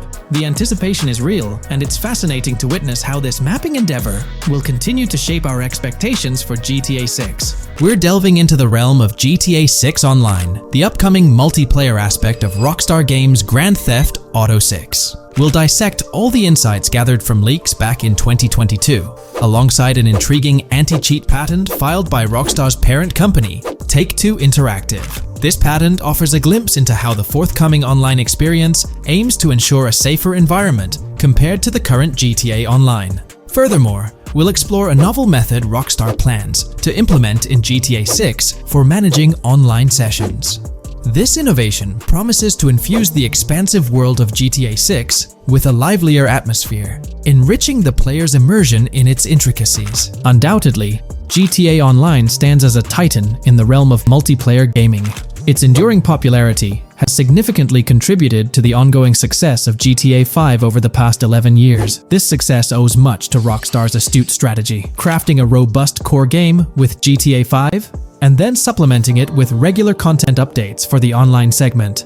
By continually introducing new weapons, vehicles, and attire, Rockstar keeps players engaged and motivated to accumulate in-game currency.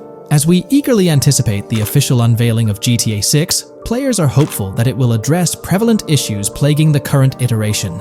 Chief among these concerns is the rampant presence of modders and cheaters, whose actions not only disrupt gameplay, but also pose security risks by unlawfully accessing personal data. To tackle this issue, Rockstar has devised a fresh approach set to debut in GTA 6.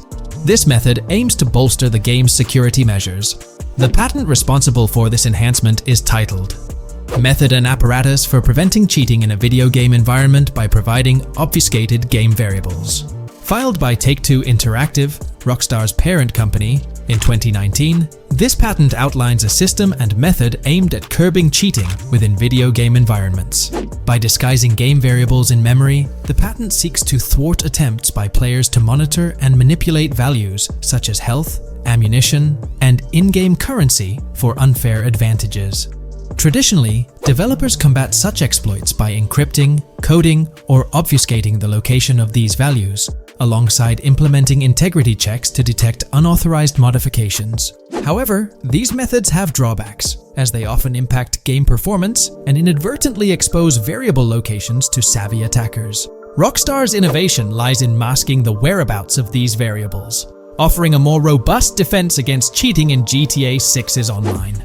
I won't delve into the technical intricacies, but essentially, Rockstar employs a clever and seemingly straightforward technique to conceal these values. This makes it considerably tougher for attackers to pinpoint their locations.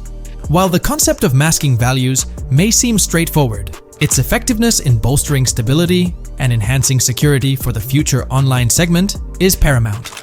Moving forward, let's turn our attention to the next patent, titled System and Method for Session Management in a Multiplayer Network Gaming Environment.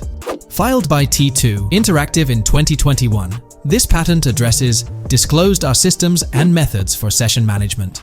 The disclosed system allows for seamless merging and splitting of network sessions in a multiplayer network gaming environment. Seamless session management allows dynamic movement of players in a virtual world during gameplay without unnecessary loading and/or stalling. As the players in the virtual world move around, the management of active game sessions can be improved to affect a more realistic perceived population. In this patent, Rockstar highlights the crucial role of online components in the success of many games, citing GTA Online as an example. They emphasize the challenges of managing network technology and resources to create a vibrant virtual world. Traditional MMO games often face limitations in session management, with some opting for single sessions that may restrict the depth of content due to increasing player counts. Others utilize multiple sessions, which can hinder feasibility, especially in peer-to-peer exchanges like in GTA Online. To address these issues, Rockstar has developed a pioneering system for seamless session management. This innovative approach enables fluid splitting and merging of network sessions, allowing for a more immersive virtual world free from hardware and software constraints. Allowing players from different sessions, but in the same virtual area of the map, for example, to be merged into a single session. This allows players from previously different sessions to come across one another, thereby making the virtual world seem more populated. As an additional advantage, seamless session merging handles many network failures silently. In prior art systems, a player who loses network connectivity can be kicked out of a session and may not be able to rejoin because they are in a session by themselves. However, the Session Management System 100 allows for a disconnected player to exist in a session by themselves for a predetermined period before they are reconnected to the remaining players in the session or can be joined with another session. The method begins with monitoring a triggering event. In some embodiments, the triggering event defines when to merge two sessions or split a single session. For example, when the object, virtual players, are in the same session, move physically apart from another, the object by a predetermined virtual distance, this triggers the session management system to split the session into two different sessions. Likewise, if objects from two different sessions are within a predetermined virtual distance from one another, the session management system and merge the sessions to allow interaction between objects of the respective sessions. Other instances of monitored triggering events encompass various player and object actions, including changes in position or visibility, player entries and exits from the virtual world, and game-related activities like mission completions or tutorial beginnings. Rockstar's solution ensures seamless management of these events, preventing inconsistencies such as duplicated objects during session transitions. This approach accounts for factors like virtual geography, team management, networking resources, and social relationships to maintain continuity across sessions. For example, once a session is split, there can be two sessions, each with their own distinct copy of an object. Avoiding this split can avoid players that intentionally duplicate valuable objects to exploit virtual game economics. If these two sessions were to later merge, there can then be two identical objects in the same session. In this manner, the session management system advantageously avoids object duplication when two players are merged following a split. I trust that I've conveyed this information clearly. The implementation of this new system in GTA 6 promises to enhance the game's atmosphere, ensuring a more bustling world while maintaining a high level of detail throughout. Now, let's delve into what we've learned about GTA Online from the leaks of 2022. Multiplayer. In the bottom left in one of the clips, one can see there are two players in a 30-player lobby. This is because there are two slots for spectators, similar to GTA Online and Red Dead Online. There is also a reference to the script host. After that, there is a code which is either the session host or game master. Based on the information gathered, it seems probable that peer-to-peer connections and 30-player lobbies will make a comeback in GTA 6 Online.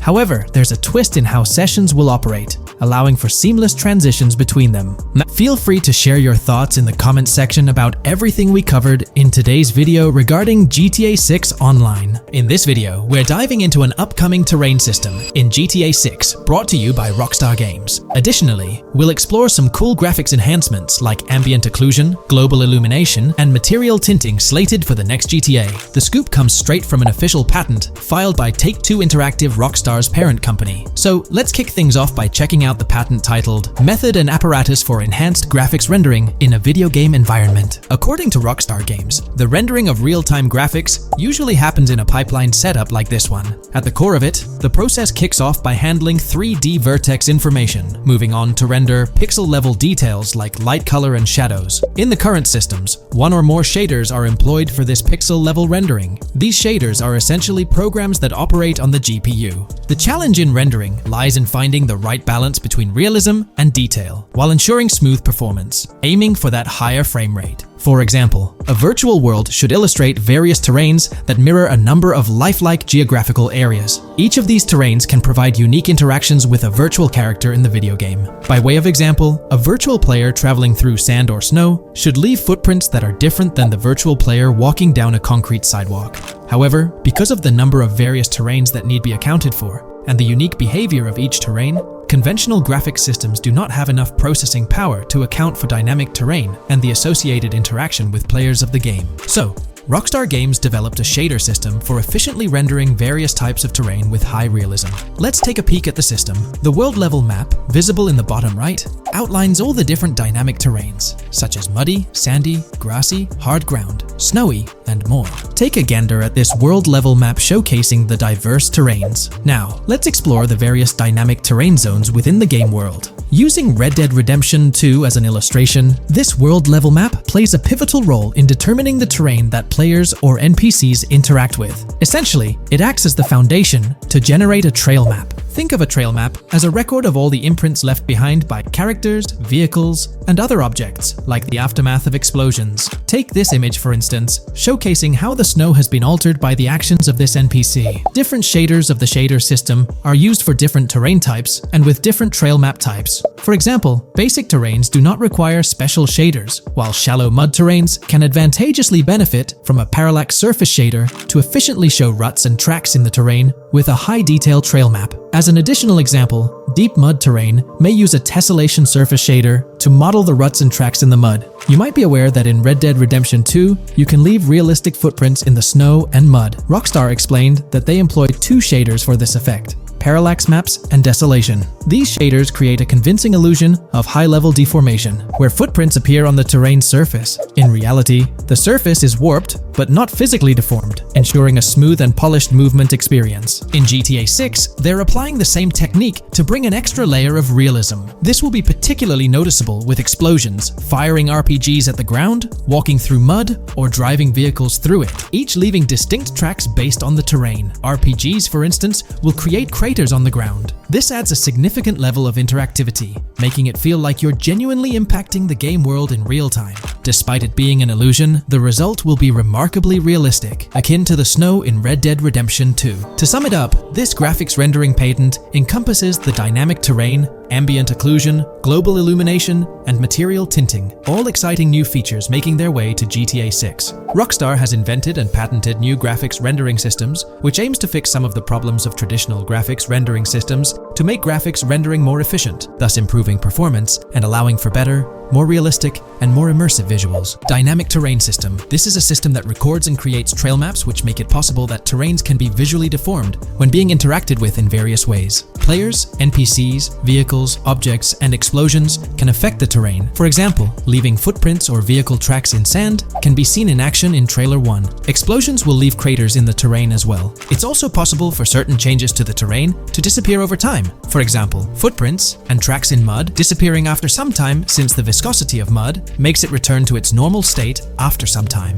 There are different types of terrains, for example, muddy, sandy, hard ground, grassy, or snowy terrain. Each type of terrain will react differently. A sandy terrain will be more easily deformed than a grassy terrain, for example. In the initial part of our video, we delved into the rendering pipeline, which also incorporates a lighting stage. While conventional systems often utilize cube maps for pre-rendering lighting, it's worth noting that this is mainly for static elements. When it comes to dynamic characters, pre-computed lighting falls short in accommodating changes from objects within the scene. Although ambient occlusion can be pre-baked, it lacks the capability to update dynamically. Realism takes a hit due to this. Conventional systems often incorporate static lights to mimic reflected light, like sunlight bouncing off the ground and under a table. However, this static approach fails to update with changes in the light source. To address these challenges, Rockstar has patented new systems. Ambient occlusion. This is a graphics technique that can be utilized in multiple forms to determine how light and shading are displayed on an object. It can lead to darkened areas, enhanced contrast, and improved surfaces due to this technology. This patent's ambient occlusion system offers some special advantages. Determined by either preset or randomized assets based on developer discretion, the lighting can greatly provide a new vision to world building to make certain areas stand out, akin to a real-life setting. Global illumination. Global illumination is a graphics rendering technique that models how light is bounced off of surfaces onto other surfaces in direct light, rather than being limited to just the light that hits a surface directly from a light source, direct light. Rockstar's system detailed in this patent uses a bounce map that is projected in a top-down fashion to determine reflected light off of the ground. This bounce map is then converted into a texture that provides an approximation for the expected bounce back of light. This simulates the effect that would be achieved rendering the multiple passes of lighting to account for the natural bounce reflections. The bounce map can then be integrated into the lighting pipeline. During this, a technique is used to determine the area that needs this extra pass for each frame. This way, only the visible and required area is rendered with this technique, thus making it very efficient and less performance intensive. Overall, this provides many of the benefits of ray tracing without the computational expense. Ray-traced global illumination will probably still be in the game. For example, Lucia prison clip in Trailer 1. This special system is just a way to render large-scale global illumination efficiently. Now, let's touch on the final problem that Rockstar has addressed through this patent with conventional systems. Finally, as another example, to develop a rich and engaging game world, it is advantageous to populate the world with variations of similar objects. In other words, you do not want every simulated person, cow, gun, car, cart, ship, or animal generated in the game to look the same. Because the 3D model for many of these objects would be identical, variation was traditionally accomplished by creating different texture files to paint a different look on the object. For example, two variants of a cow model could be created, one with a texture to create a brown cow, and the other with a texture to create a black cow. These prior art systems created the desired variety at the cost of artist time, computer memory, and resources to maintain a multitude of different hand-authored variants for each in-game object. To combat this, Rockstar is introducing material tinting. RDR2 had a system that could tint the color of clothes to create far more variations on NPCs. This new patent is an evolution of that system and allows for creating of several in-game object variants from a single model. It can not only modify an object's colors, but other material properties, such as metalness and lighting parameters, or add additional layers to it, such as mud, snow, or dust as well. Envision the extent of customization that awaits in this game. Summing up the official patent for graphics rendering, it's evident that Rockstar has elevated numerous systems from Red Dead Redemption 2. We're delving into the most recent iteration of the GTA 6 mapping project. Our focus centers on a comprehensive analysis of the map's latest updates, incorporating newly unveiled areas and event coordinates derived from leaked information.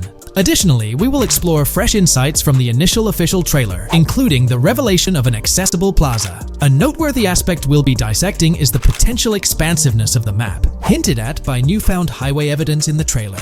Furthermore, we'll examine a conceptual representation illustrating the potential magnitude of the GTA 6 map. The trailer also provides a glimpse of Starfish Island, a detail we'll thoroughly cover in today's session. Let's initiate our examination by diving into the GTA 6 mapping project. For those not aware, this stands as the most extensive and refined community-driven mapping endeavor, aiming to deduce the GTA 6 map with the utmost accuracy. This endeavor leverages evidence from leaks and the primary official trailer. In our previous map analysis, we scrutinized significant alterations in the Boardgorn and Grass Rivers areas, expanding the map to an impressive 18 by 8 kilometers. However, today's exploration will predominantly focus on alterations in the Vice City region. Rumors suggest that the GTA 6 map will encompass 3 major cities, with Vice City and Portgorn being the identified urban centers so far. Vice City, drawing inspiration from Miami, and Gellhorn, a fusion of Gulf cities in Florida. The speculated third city could possibly be modeled after Orlando or Tampa. Earlier rumors hinted at Yorktown being the third city, approximately aligning with Tampa's location.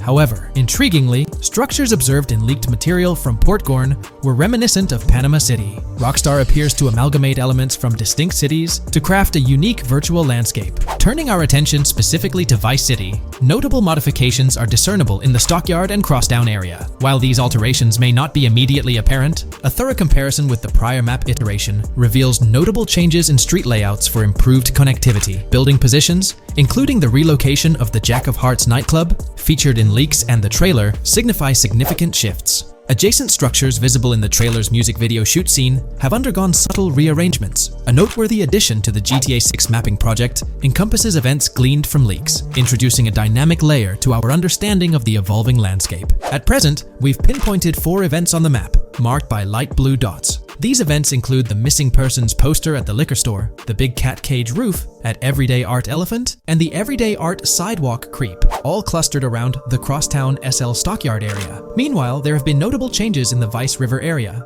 with some buildings rearranged and brought closer to the river. The overall shape of this area has also been altered, and a new marina building near the airport has been introduced, based on recent evidence. Another significant alteration concerns the incorporation of Ica and Belleville into Vice City. While their status remains speculative, with their names displayed in red, Ica is purportedly inspired by Allapattah, a neighborhood in Miami-Dade, while Belleville draws parallels with Brownsville. Formerly perceived as small towns on the outskirts of Vice City, they're now considered part of the Vicedale neighborhoods, following fresh evidence. This reclassification potentially places scenes like the police officer pursuing the overweight individual in the Belleville neighborhood. Furthermore, a notable discovery linked to Tommy Vercetti's mansion has surfaced. Star Island's inclusion in the game has been confirmed, evidenced by its appearance behind the Rockstar game's title, and in a scene featuring a bikini-clad woman. This revelation solidifies its status as a game location, with strong ties to the original Starfish Island from GTA Vice City, where Vercetti's estate was situated. The prospect of encountering the mansion in-game, whether as an accessible structure or an abandoned relic, remains uncertain but tantalizing.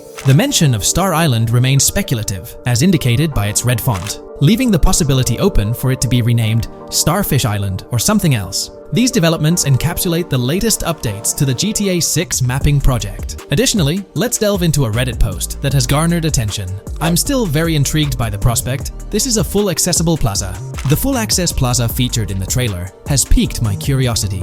This snapshot is captured during a scene where Jason and Lucia evade the police momentarily. Positioned on the right side of the frame is a sign, presumably denoting a mall within the game. Notably, several brand names, including Kowalski, Callis, Scala, and Alpha, are visible on this sign. Furthermore, a portion of the mall's name briefly appears, starting with Ever. Could it be Evergreen Plaza or another variation? The answer remains elusive, and we'll have to await further developments to unravel this mystery. I can pretty much bet on it that this shit will indeed be fully accessible. Most of the signs on that structure look to be clothing and accessory shops, which would easily mean it's accessible to us. I'm really hoping the mall makes a return in this one and will serve kind of as a player hub when online drops. Oh, that would be good. Maybe a spot where you can't attack. Could meet people to join up for races, heists, etc. That would be pretty neat. Now let's shift our focus to some additional findings that might provide evidence for the existence of the third major city in GTA 6. Furthermore, we'll explore why the actual map size of GTA 6 could potentially surpass the estimations derived from the mapping project. Possible map length. Since we don't know what's in the northern part of the map, and we're not sure if it ends where the current mapping project suggests, I thought the map could look something like this. I get that a map like this might be 4 times bigger than GTA 5, so it could be a lot, but we can't be sure about Rockstar's plans. I also think so, because on the east coast of the current map, we have Vice City's predicted beach areas going almost to the very top. Kind of feels like the map shouldn't just end there. And if Port Gellhorn is based on Fort Myers, then maybe Tampa and Orlando could be there too. But with the current borders, there's not enough space even for a small town. Also, shaped like this, the map would resemble actual Florida more. What do you think? Now, here's something to ponder. If the map indeed resembles this depiction, it would be quite astonishing. It's intriguing how the leaks have remained silent about the northern portion of the map. I'm curious to hear your thoughts in the comments. How far north do you speculate the map extends? Do you reckon it's just slightly beyond what's revealed in the mapping project? Or could there be a substantial unseen territory? Shifting gears, let's delve into a significant discovery.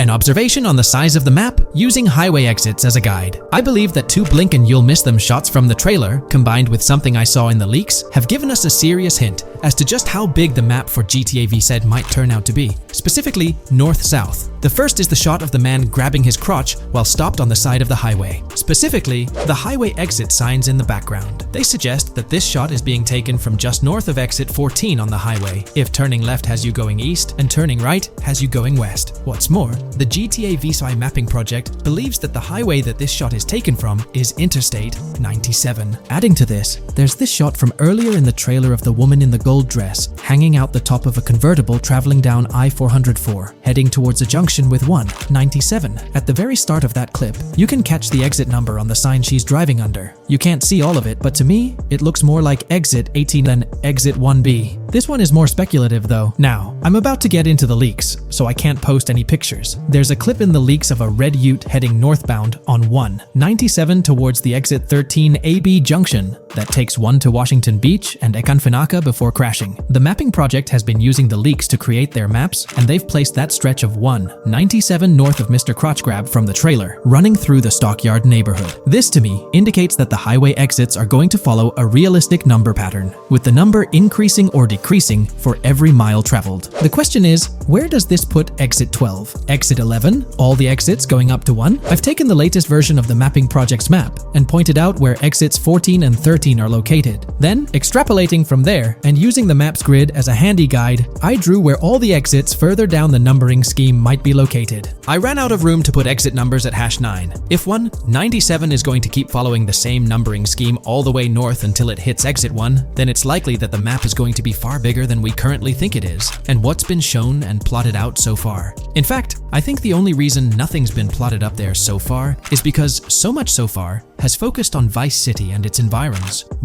404.2 could wind up running just as far north, allowing for a few extra miles and exit numbers to accommodate it crossing the Everglades grass rivers before turning north, as I-75 in real life does. Bottom line, the map for this game is going to be enormous. There's been some chatter among you all about another potential scenario, the possibility of I-97 serving as a loop highway encircling the map's perimeter, similar to GTA 5. While this is a valid consideration, I've largely dismissed it due to a straightforward reason. As previously mentioned, I-44 boasts exit numbers and highway markers that suggest its considerable length, likely extending westward until it reaches the Gulf of Mexico before veering north, mimicking the real-life trajectory of I-75. If the map's northern boundary remains close to its current cutoff point, and I-97 extends west and south extensively, then it's plausible that I-44 would mirror this pattern in the opposite direction.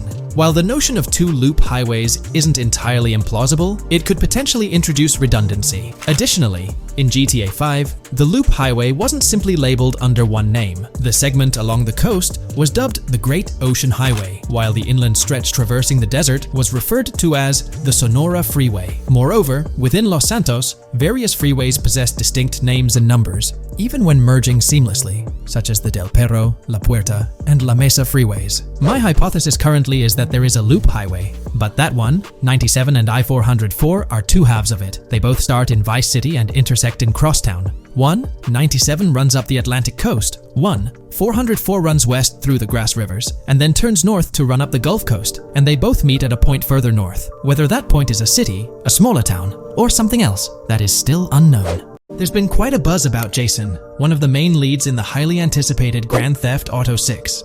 People are spinning theories left, right, and center, suggesting he might be an undercover cop, an agent, an ex-cop, or even someone with a military background. It's been the talk of the town ever since the first official trailer dropped. Now, I've got to warn you, what we're about to discuss might just spoil a bit of the GTA 6 storyline for you. But hey, if you've been keeping tabs on the GTA 6 grapevine, chances are you've already heard murmurs about these theories. Now, I gotta stress, folks, that as exciting as these speculations are, they're just that, speculations. Nothing set in stone. But here's the deal. There are some interesting things in Jason's outfit from certain glimpses in the trailers and Rockstar's promotional stuff that sort of fuel these speculations. They're like breadcrumbs teasing us about Jason's potential undercover identity. So today, I'm here to unravel these clues and take you through the evidence we've got so far. We'll start with the very first trailer of Grand Theft Auto 6. You know, the one that set the internet on fire? We'll dissect it bit by bit and get into the nitty-gritty of this theory that's got the GTA 6 community all hyped up. And it's not just about the trailers, folks. Oh no, there's a whole treasure trove of articles out there discussing findings made by fans, diving into details, and connecting dots. We're gonna sift through all that too. And hey, while we're at it, let's not forget about the actors. There's been some chatter about who might be stepping into the shoes of Jason in this game. So we'll toss that into the mix as well. There's plenty to unravel, and we're here to explore every nook and cranny of this speculation, piece by piece. So grab your favorite snack, get comfy, because we're about to embark on a journey through the GTA 6 speculations, theories, and rumors about Jason. Let's start off by jumping into this interesting Reddit post. I've seen some speculation that Jason is an undercover cop makes sense since we see first-person gameplay of a police raid. I'm guessing he falls in love with Lucia, And his storm between his duty and his love could be not true, but it seems like it would be a good twist in something Rockstar would do. Okay, let's take a deeper dive into this scene where we encounter these 4 police officers. They're pretty unmistakably cops with that distinct police badge on their body armor. It's crucial to note the small details here, especially regarding their attire, as it might hold some key information. Now, among this squad of officers, there's one guy who stands out from the rest. He's chilling on the far right, sporting a casual white tank top, while the others are all suited up in body armor, their caps turned backward. This difference suggests a hierarchy within the group, making us wonder if this dude's perhaps a higher up or holds a different position within the force. The intriguing part, though, is the context of this scene. It feels like a pivotal moment, almost as if these officers are significant characters in the narrative. But let's pump the brakes a bit. It's all speculation at this point. We can't be certain of their importance or their roles in the storyline just yet. Now, let's loop this back to Jason, the main focus of our attention. There's a striking connection here. The cop on the far right and the one in the middle, both sporting these distinct olive green cargo pants. These pants seem to be a part of their uniform, something that catches the eye. But here's the twist. The same style of cargo pants is seen on Jason in the official Grand Theft Auto 6 artwork released by Rockstar. Coincidence? Maybe, but it feels like too much of a match to ignore. What's up with these pants? Is it a fashion trend among the police force in the GTA 6 universe? Or could it be hinting at a deeper connection between these officers and our protagonist Jason? The plot thickens, and we're left to ponder the significance of these subtle visual cues. Is there a backstory linking these officers to Jason? Or is it merely a design choice by the creators to establish a visual pattern? We're left with questions, my friends. Questions that make us itch to uncover more about this intriguing storyline. So, buckle up as we continue this investigation, piecing together clues and theories, aiming to decipher the enigmatic links between these officers and our mysterious main character, Jason. There's a whole world of possibilities waiting to be explored within the realm of Grand Theft Auto 6. Let's dive into this article by Exputer that further supports this rumor. GTA 6 fans have been busy digging into the lore of both protagonists since the trailer dropped. It appears that users may already have found notable details about Jason. A slew of forums and posts have popped up with speculations with evidence that complies with prior findings. A post by the Redditor, Jack_Torrance80, on the GTA 6 subreddit solidifies the past rumors that clarified that Jason would start the game as a cop. The pants worn by the protagonist in the GTA 6 poster are a part of the official uniform of Miami-Dade Police. The green cargo pants are the same color used by the Miami-Dade Police SWAT team. Additionally, the inclusion of body cam footage in the trailer may also imply his past background as a cop. It is speculated that he was dismissed from the service during the events of the game, having to continue his life as a petty thief. In the side-by-side comparison, you'll notice something intriguing. Those pants on the right in the image are an exact match to the ones worn by those police officers in the trailer clip. The detailing with those black bands and the gun holsters, it's all there. But here's where it gets interesting. Jason, in the official artwork, doesn't seem to have any of those gun holsters. It's as if he decided to part ways with that gear when he left the police force, holding onto only those distinctive pants. Now, about that white tank top he's sporting in the artwork, it bears a striking resemblance to the one worn by the cop, positioned on the far right in that clip. It's these little connections that make you wonder if there's more to it than meets the eye. Could it be a deliberate choice by the creators to hint at Jason's past, subtly linking him to the law enforcement world? Or is it just a coincidence? In the comments of the Reddit post, a user says, he is probably a dismissed cop or soldier, got too desperate and started to do petty crimes. Lucia brings him the local connections and scores, and he uses his former police training skills in weaponry and vehicles. A dismissed corrupt cop or soldier, a freshly out of jail ex-prisoner. Victor Vance and Tommy Vercetti. And there could be more parallels between these two pairs of characters if you think about it. Vic was being betrayed again and again in his storyline. When he finally decided to quit, his brother pushed him to enter another deal with Tommy, which eventually killed him. Tommy, on the other hand, is a more cunning and ambitious person. He promised Rosenberg to leave him a piece of his Vice City empire, but later abandoned him and left him exiled in Las Venturas. These observations really bring up some compelling comparisons, especially when looking at Tommy Vercetti and Victor Vance from previous GTA installments. There's a chance we might see echoes of similar themes or storylines reflected in GTA 6, which lines up nicely with what Rockstar teased in the trailer. Let's zero in on Jason's haircut. It's clean-cut and short, a style often associated with law enforcement or military personnel. That detail might not be just a coincidence. It could be a deliberate choice by the creators to hint at Jason's past as an ex-cop or someone with a military background. It adds an extra layer of depth to his character, don't you think? I'm genuinely interested in hearing your take on this theory. There is a lot of evidence supporting this theory, and it might be a major deal as we might be working with the police possibly in GTA 6. That would be a completely new gameplay element in the GTA series, so we have a lot to look forward to. Tell me, what are your thoughts and opinions about Jason's potential background, whether he's linked to law enforcement or not, as it could shed more light on this intriguing speculation. We're delving into the character creation aspect of Grand Theft Auto 6 and exploring how in-game NPCs will be generated. We'll take a look at a recent patent filed by T2 Interactive, the parent company of Rockstar Games, which sheds light on the character creation process within the world of GTA 6. The patent reveals details about a new system developed by Rockstar Games, designed to streamline character creation and leverage the capabilities of current generation consoles more effectively. As game worlds grow in size and complexity, filling them with diverse and compelling characters and environments becomes increasingly challenging. Artists are tasked with creating every individual in-game object, from characters to buildings and interiors. As these worlds expand, the computational and design efforts required also increase.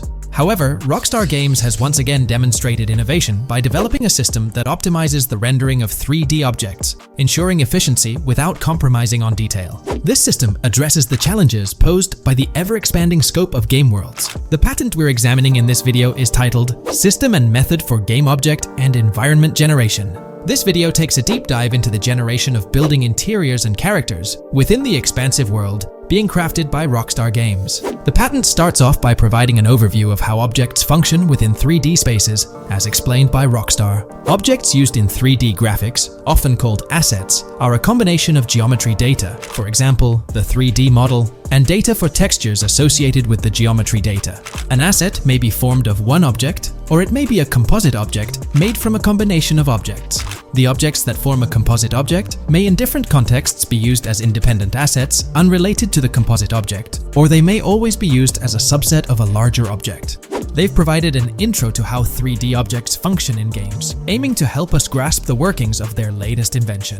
Persons of skill in the art will recognize that many different sorts of assets, such as vehicles, can be made from collections of subcomponents. For example, one aspect of the game might require a room, say a dining room. That entire dining room could be considered one game asset, but it will likely be created from several other assets, such as a table, chairs, dishes, glasses, wallpaper, flooring, etc. The glasses and chairs are independent of the larger dining room asset. As another example, a virtual person in the game, such a background character in a scene, would also be an asset. A person asset might be made up of a number of interchangeable objects, such as legs, a torso, arms, a head, etc. Because the person is made up of interchangeable objects, a variety of different persona sets can be made by mixing and matching different constituent parts. But a body part like a torso might always be used as a subpart of a larger body object. Prior art systems generally include libraries of game assets. The systems and methods of the present disclosure add a metadata layer to these game asset systems and provide modified development and game architectures to take advantage of the new metadata layer. This metadata layer includes tags that are added to the object in order to provide useful descriptors. In a preferred embodiment, these descriptors are completely free-form and without context. This allows developers to specify information about objects as needed without having to be locked into a rich pre-configured schema. Rockstar's new system introduces an additional metadata layer and utilizes tags for enhanced functionality. In the next section, they provide examples illustrating how this tagging system will operate. For instance, characters and virtual beings within the game world will be assigned tags like skinny, chubby, average, attractive, ugly, young, old, and so on. They explain that this tagging system won't just apply to the 3D models or textures alone, but to the entire object package, which includes the model and its associated textures. Essentially, every aspect of a particular character will be tagged. For example, skin textures for elderly characters will be tagged as old, while arms and torsos for heavier characters will be tagged as chubby. They also list other tag examples provided by Rockstar, such as sporty, hipster, emo, preppy, nerdy, luxury, basic, new, worn out, business, and formal. Moreover, each component can have its own tag, And there can even be collections of assets with tags. Furthermore, they explain that all these assets can be stored on servers for easy developer access via an application programming interface (API). Additionally, these assets can be stored in various formats like XML, limited text, binary encoding, relational databases, and others, depending on the developer's proficiency. The systems and methods of the present disclosure further advantageously use the metadata via a rule set layer that uses the metadata to increase the speed and efficiency of game rendering, world or scene creation, game script execution, and rendering fidelity. In particular, the rule set allows designers to add context to the tags and to control their use by setting rules for the asset usage and the asset's interaction with the game and other objects. These rules are unrestricted and can be used to provide a wide variety of different capabilities and restrictions for objects. Let's take a look at how these tags will be put into action. For instance, if a jacket object is created, a tag like additional top garment can be assigned to it.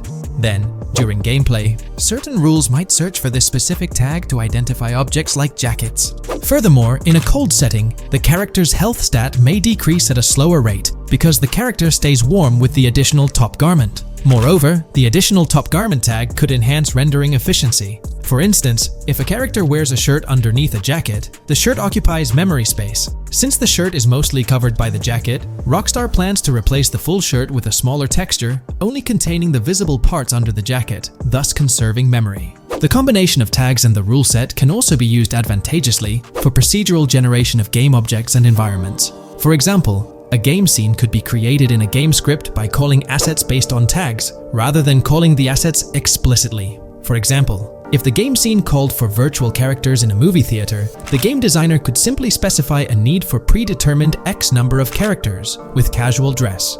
If the designer wanted a sci-fi movie playing at the theater, it might also call for a higher percentage than normal of characters tagged nerdy. The metadata rule set interface would interpret these general instructions at game runtime to randomly generate virtual characters fulfilling those needs. Additionally, this system offers increased efficiency. For instance, the entire character object doesn't need to be packaged before streaming to the GPU for processing. Instead, they can be generated directly on the GPU using existing model and texture assets. Of course, Rockstar aims to utilize as many preloaded GPU textures as possible, while maintaining a realistic variety in the scene. Moreover, this system allows them to control the number of preloaded textures used in a scene. For instance, more textures can be preloaded for complex scenes and fewer for simpler ones. The goal of this video is to provide an overview of the key aspects of this new system, so I won't delve into every example described in the patent. Turning to the details of the specified metadata, in a particularly advantageous embodiment, the following metadata is included for each model and texture: IDs, property tags, match tags, randomization restrictions, expression data, and optimization data. While this selection of metadata has been found advantageous, different groupings and subsets of these tags can be mixed and matched as needed to accomplish particular design goals without departing from the spirit and advantages of the present disclosed inventions. The uses, embodiments, and benefits of each of these fields are described as follows. These elements constitute the metadata, and while I won't delve into each one individually, they essentially represent the various tagging methods Rockstar employs to organize models and textures.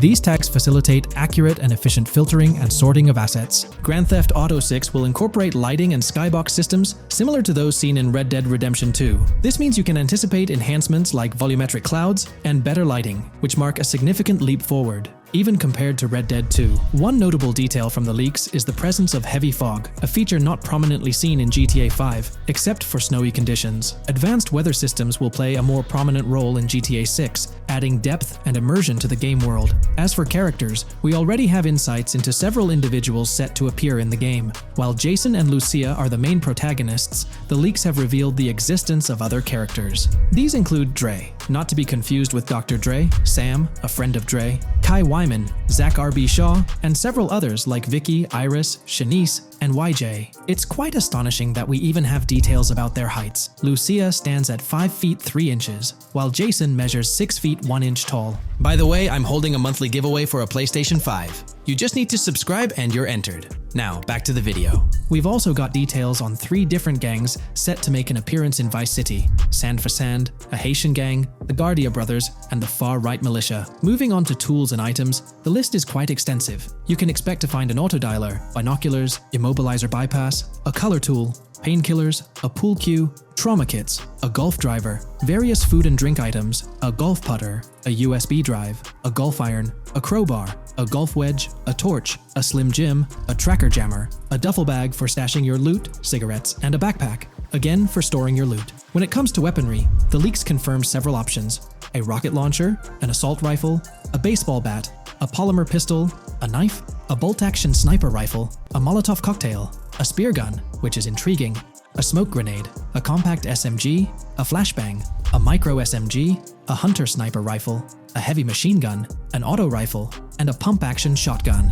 The weapon wheel system will be divided into 3 sections: weapons, equipment, and gear. This setup is reminiscent of Red Dead Redemption 2, where you had access to your weapons, items, and horse all in one interface. Notably, we've seen glimpses of the ability to hold different weapons in each hand, and there's an additional quick item inventory in the bottom left corner of your screen. In a video clip, we observed an NPC firing at Jason, and shortly after, we noticed that Jason's health was low. A tip appeared on the left side of the screen, indicating, "You were injured. Your health will regenerate slowly. Open your weapon wheel and use a recovery item to replenish your health faster." Unlike GTA 5, where your health regenerated only up to 50%, in GTA 6, it seems that you may regenerate to full health naturally, albeit at a sluggish pace. However, if you want to expedite your healing process, you can employ a medical item. We've got confirmation on 7 open-world activities that will be available in the game. Currently, these activities include dice, golf, fishing, and races. Additionally, there's a van shipment activity, and in one of the videos, you can spot the spawning location for a delivery van event. This location is near the industrial area of Port Gellhorn, and it's noteworthy that there's a warning poster about security cameras in this area, suggesting the need for caution while attempting to rob the van. Now, regarding robberies, if you've seen the leaks, you might remember the Hank's Waffles robbery, which was quite impressive. Jason and Lucia took on the challenge of robbing this massive diner. In another clip, when Jason was entering a store for a robbery, it became apparent that he possessed an ability allowing him to see through walls. The leaks also mention events related to searching vehicle trunks for something valuable, or perhaps finding nothing at all. Moving on, there's another event type called deliveries mentioned, specific to Port Gellhorn. It's somewhat challenging to predict the exact nature of these events, but that's all the information we have for now. As for enterable buildings, Grand Theft Auto 6 is set to offer more opportunities for exploration. Confirmed locations you can enter include the Malibu Club, a pawn shop, the Jack of Hearts, supermarkets, bars, restaurants, apartments, and laundries. Now, let's discuss multiplayer. In the leaked files, we did come across one multiplayer clip, and in the bottom left corner of the screen, it displayed PL2 of 32, indicating that there were 2 players in the lobby out of a possible 32 slots. This mirrors the setup seen in Red Dead Online and GTA Online. While it's mentioned as 32 slots, it's worth noting that the player count is actually capped at 30, with 2 additional spots reserved for spectators. While hopes may be for larger lobbies in GTA 6, at least during this testing phase, they were exploring the feasibility of 30-player lobbies. Let's delve into collectibles in the game. During a scene in one of the clubs with Lucia, we can observe a developer placing a cardboard box on the ground. Notably, these boxes appear to be lootable, with a circle icon indicating their interactability. The debug text on this box reads, collectibles_car_pass, suggesting that these boxes will contain car part collectibles. Furthermore, there's mention of Wyman car parts boxed generic used, which has sparked speculation that players may collect car parts specifically for a character named Wyman.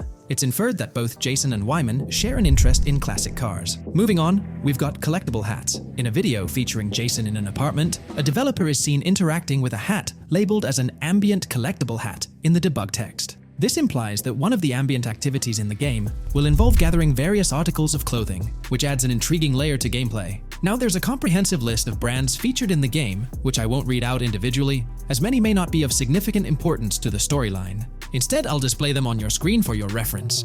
Feel free to pause the video if you'd like to take a closer look.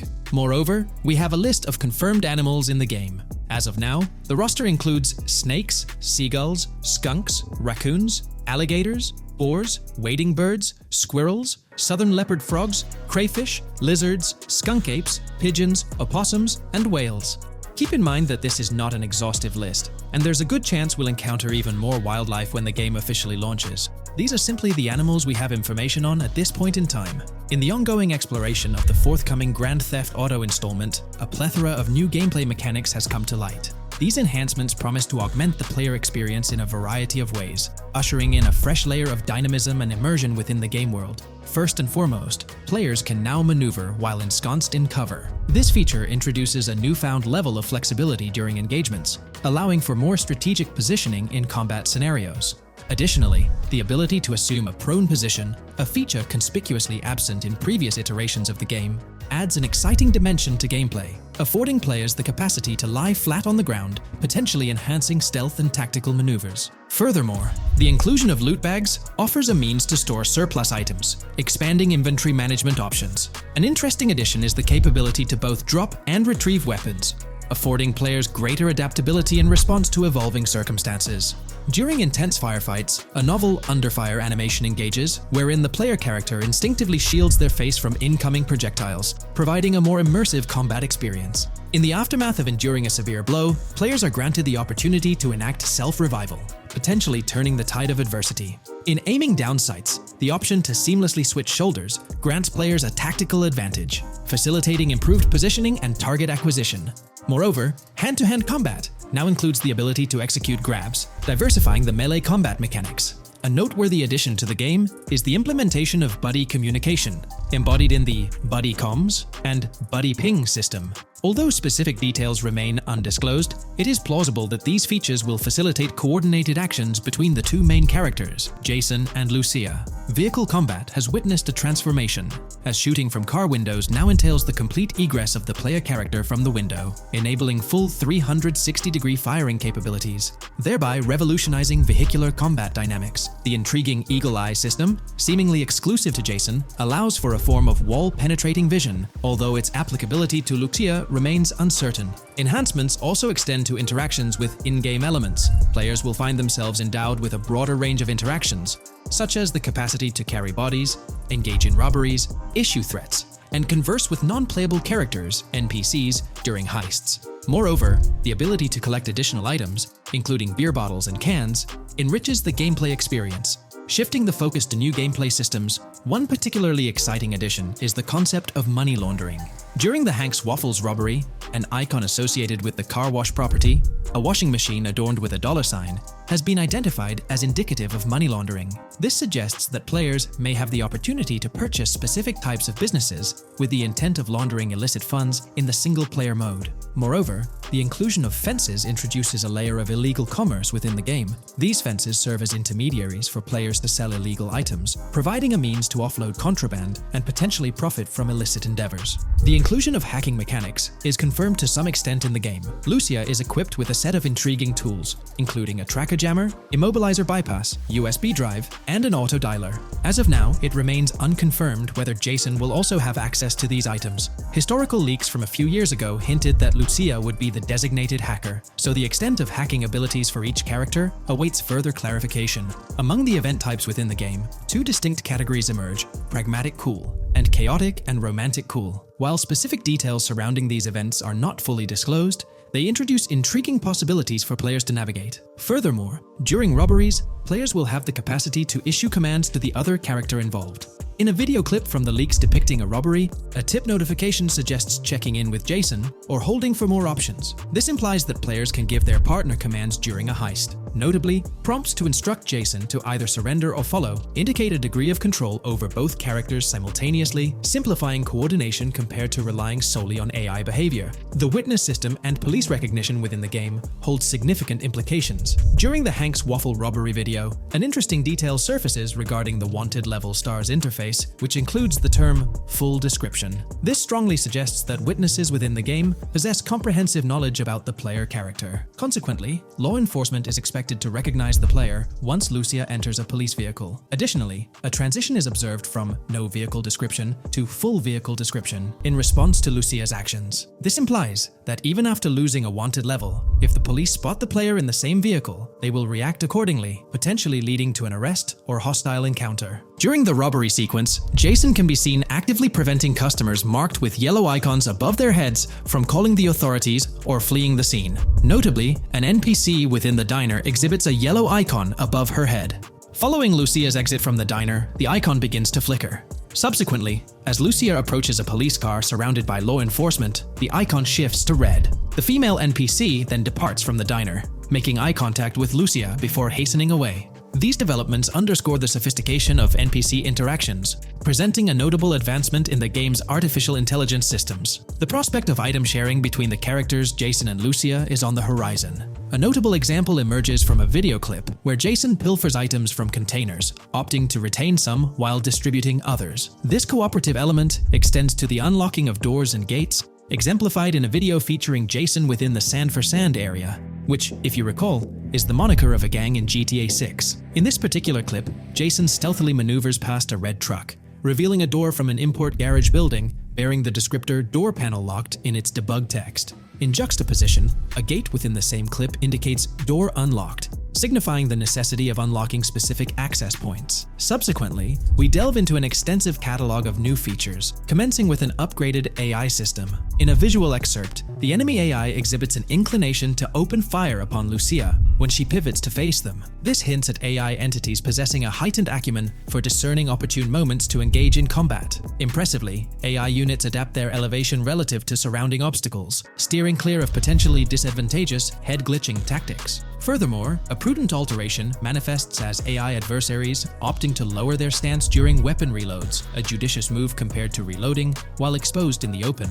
Enhanced AI combat tactics are evident in their lateral strafing maneuvers during shootouts. Notably, NPC behavior has undergone substantial refinement. As discernible in the leaked materials, AI characters no longer traverse the game world in solitary isolation, but now frequently assemble into groups. This intriguing development is reminiscent of a feature previously observed in Red Dead Redemption 2, where NPCs often moved in cohesive units. An illustrative instance materializes in a video where Lucia, carrying a duffel bag, shares the sidewalk with 3 individuals attired as tourists, who engage in animated conversation while strolling past her. This signifies a notable departure from GTA 5, where pedestrians predominantly ambulated in solitary fashion, contrasting with the forthcoming inclusion of group dynamics, perhaps even encompassing couples or social cliques, enhancing the verisimilitude of the game world. A notable addition to the gameplay dynamics is the option to voluntarily surrender to law enforcement during a robbery. The consequences of such an action remain shrouded in uncertainty, warranting further exploration upon the game's release. Furthermore, the mundane act of purchasing gumballs from vending machines emerges as a potentially restorative action. While it can be surmised that gumballs may offer a healing effect, concrete details regarding their function remain pending confirmation. In a nod to realism, akin to GTA 5, the forthcoming installment acknowledges the accumulation of dirt on your character's clothing, reflecting the wear and tear endured during your escapades. The hair and facial hair systems exhibit intriguing variability, with different versions of Jason observable in the leaks, sporting varying hairstyles, including long hair, short hair, stubble, and clean-shaven looks. While not definitively confirmed, this strongly alludes to the introduction of a hair growth system, akin to the one featured in Red Dead Redemption 2. Given the precedents established in the latter game, the likelihood of such a system in GTA 6 appears high. Expanding the repertoire of actions available to players, the ability to consume items directly from your inventory is showcased. When Jason visits a gas station, the inventory reveals options for wine, soda, and fruit consumption, implying that you can partake in these items at your convenience, akin to the mechanics present in Red Dead and GTA Online. Introducing a novel event type named Cop Trap, the game incorporates scenarios where law enforcement sets up traps at multiple locations. While the precise details of these traps remain undisclosed, it is apparent that police will employ diverse tactics to ensnare players.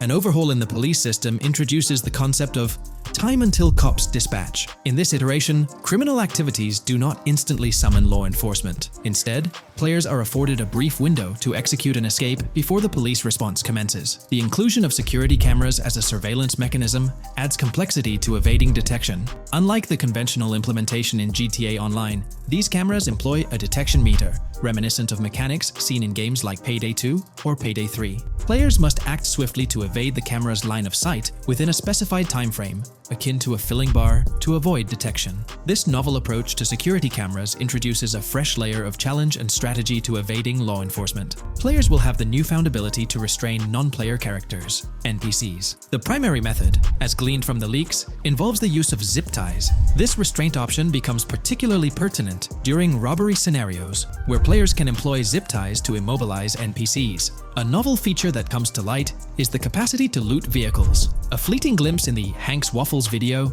reveals a button prompt in the bottom right corner of the screen, labeled Examine SUV. This hints at the prospect of inspecting random cars and potentially engaging in vehicular theft. To make car theft more engaging, an advanced hijacking system is on the horizon.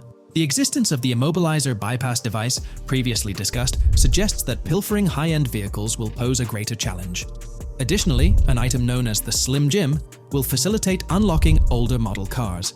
These mechanics collectively point to the notion that hijacking automobiles will become a more intricate endeavor, with the potential for car theft endeavors to end in failure. Furthermore, two intriguing event types emerge, namely carjacking, CAT, and carjacking, advanced AI. These events suggest that the vehicular hijacking process will incorporate nuanced elements, potentially involving the interference of an AI-controlled entity. GTA 6 promises to deliver an augmented vehicular experience through improved vehicle damage and handling. In a displayed video clip, as Lucia attempts to evade pursuing law enforcement, cars suffer more impactful damage. Notably, various parts of the vehicles, such as the front fender and hood, demonstrate more realistic deformation and fragmentation. The in-game interiors now feature functional GPS and waypoint systems on the dashboard, enhancing navigational convenience for players driving in the first-person perspective. Additionally, players have the option to enter a car via the passenger seat, offering flexibility in vehicle interaction. A hallmark of GTA 6 is its meticulous attention to detail. Players can encounter raccoons engaging in behavior, such as rummaging through trash cans and pilfering food bags. These instances are categorized as world events, denoted as raccoon climb out of garbage, raccoon rummage trash, and raccoon steal food bag. While numerous other subtle details enrich the game world, they are too numerous to enumerate here. Interested individuals can explore these intricacies further through the provided link. Expect a heightened level of auditory realism in GTA 6. Weapon sounds exhibit enhanced clarity and realism, with greater volume. The sounds of bodies impacting the ground will resonate with a more substantial thud, evoking a heightened sense of impact. Police sirens will reverberate off buildings and environmental elements with heightened realism, while items will produce varying auditory responses contingent on the surrounding context. In essence, sound design in GTA 6 aims to authentically replicate real-life auditory experiences. Fascinating developments. Several months ago, a colossal trove of leaked data unveiled a wealth of intriguing random events, world encounters, that promise to enrich the GTA 6 experience. While I won't delve into all of them, the list is nothing short of captivating. Events range from mundane occurrences like parking disputes to more enthralling incidents such as donut burnouts, protests, and even someone suffering a concussion. The prospect of navigating the lifelike world of Vice City, teeming with such diverse activities, is undeniably exhilarating. I strongly recommend pausing the video to peruse this remarkable compilation. Additionally, we have been privy to an extensive catalog of vehicles slated to appear in GTA 6. These vehicles, gleaned from both in-game leaks and files, I encourage you to peruse this comprehensive list at your leisure. It resides on page 30 of the document. Furthermore, the leaks have divulged a plethora of confirmed locations within Vice City and its environs. Naturally, Vice City itself takes center stage, while several districts and neighborhoods will pepper its landscape.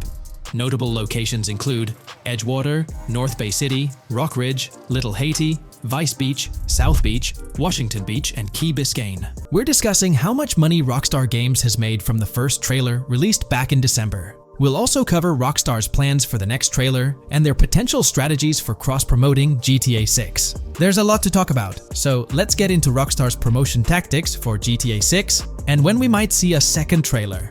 First off, the timing of the next GTA 6 trailer is closely tied to GTA Online's upcoming update. Whether it's just a coincidence or a smart marketing move, this is a strategy Rockstar has used before. For example, they released GTA Online's Winter-December DLC a week after the first GTA 6 trailer. This timing helped make it the most viewed GTA Online trailer ever, even beating out the reveal trailer for Red Dead Redemption 2.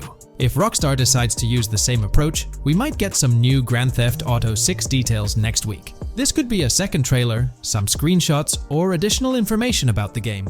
The timing would line up perfectly with the next big GTA Online update, set to drop on Tuesday, June 25th. This is confirmed because the GTA Plus event period ends the day before. By releasing new GTA 6 content a week before the update, Rockstar could generate more interest in the upcoming DLC. If, for some reason, we don't get a new trailer or details from Rockstar, I think they might drop more hints in this summer's GTA Online update, just like they did last summer. You might remember a specific t-shirt from that update, which actually hinted at the exact trailer date and time.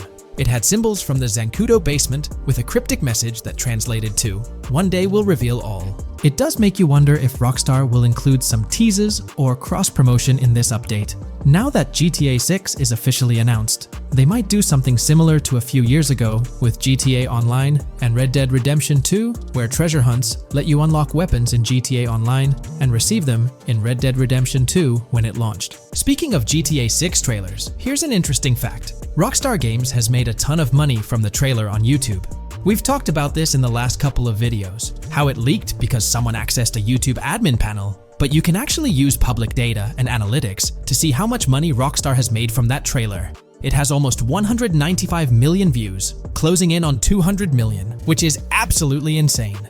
Rockstar Games has made nearly $1 million from that trailer alone.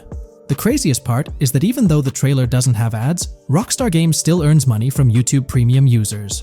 While this isn't a huge portion of the population, it generates revenue based on watch time. From that alone, they've nearly made $1 million. Imagine if they had actual ads on the video, they'd be making even more. But $1 million just from premium users watching it is still pretty wild.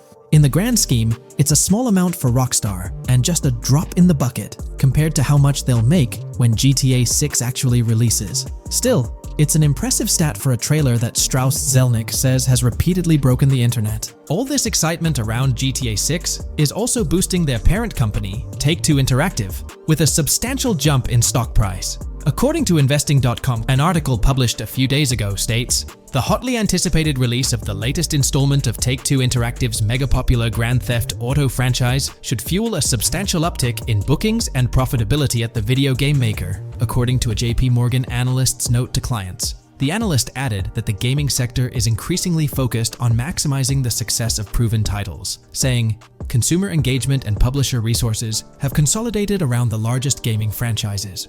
They believe this trend favors the biggest players in the industry, with the biggest hits likely to get bigger and mid-tier games likely to struggle as competition costs increase. For this reason, investor expectations for GTA 6 are high, given the success of prior releases like GTA 5 and Red Dead Redemption 2. Analysts anticipate that GTA 6 will drive a significant increase in bookings and profitability for Take-Two and potentially boost its valuation.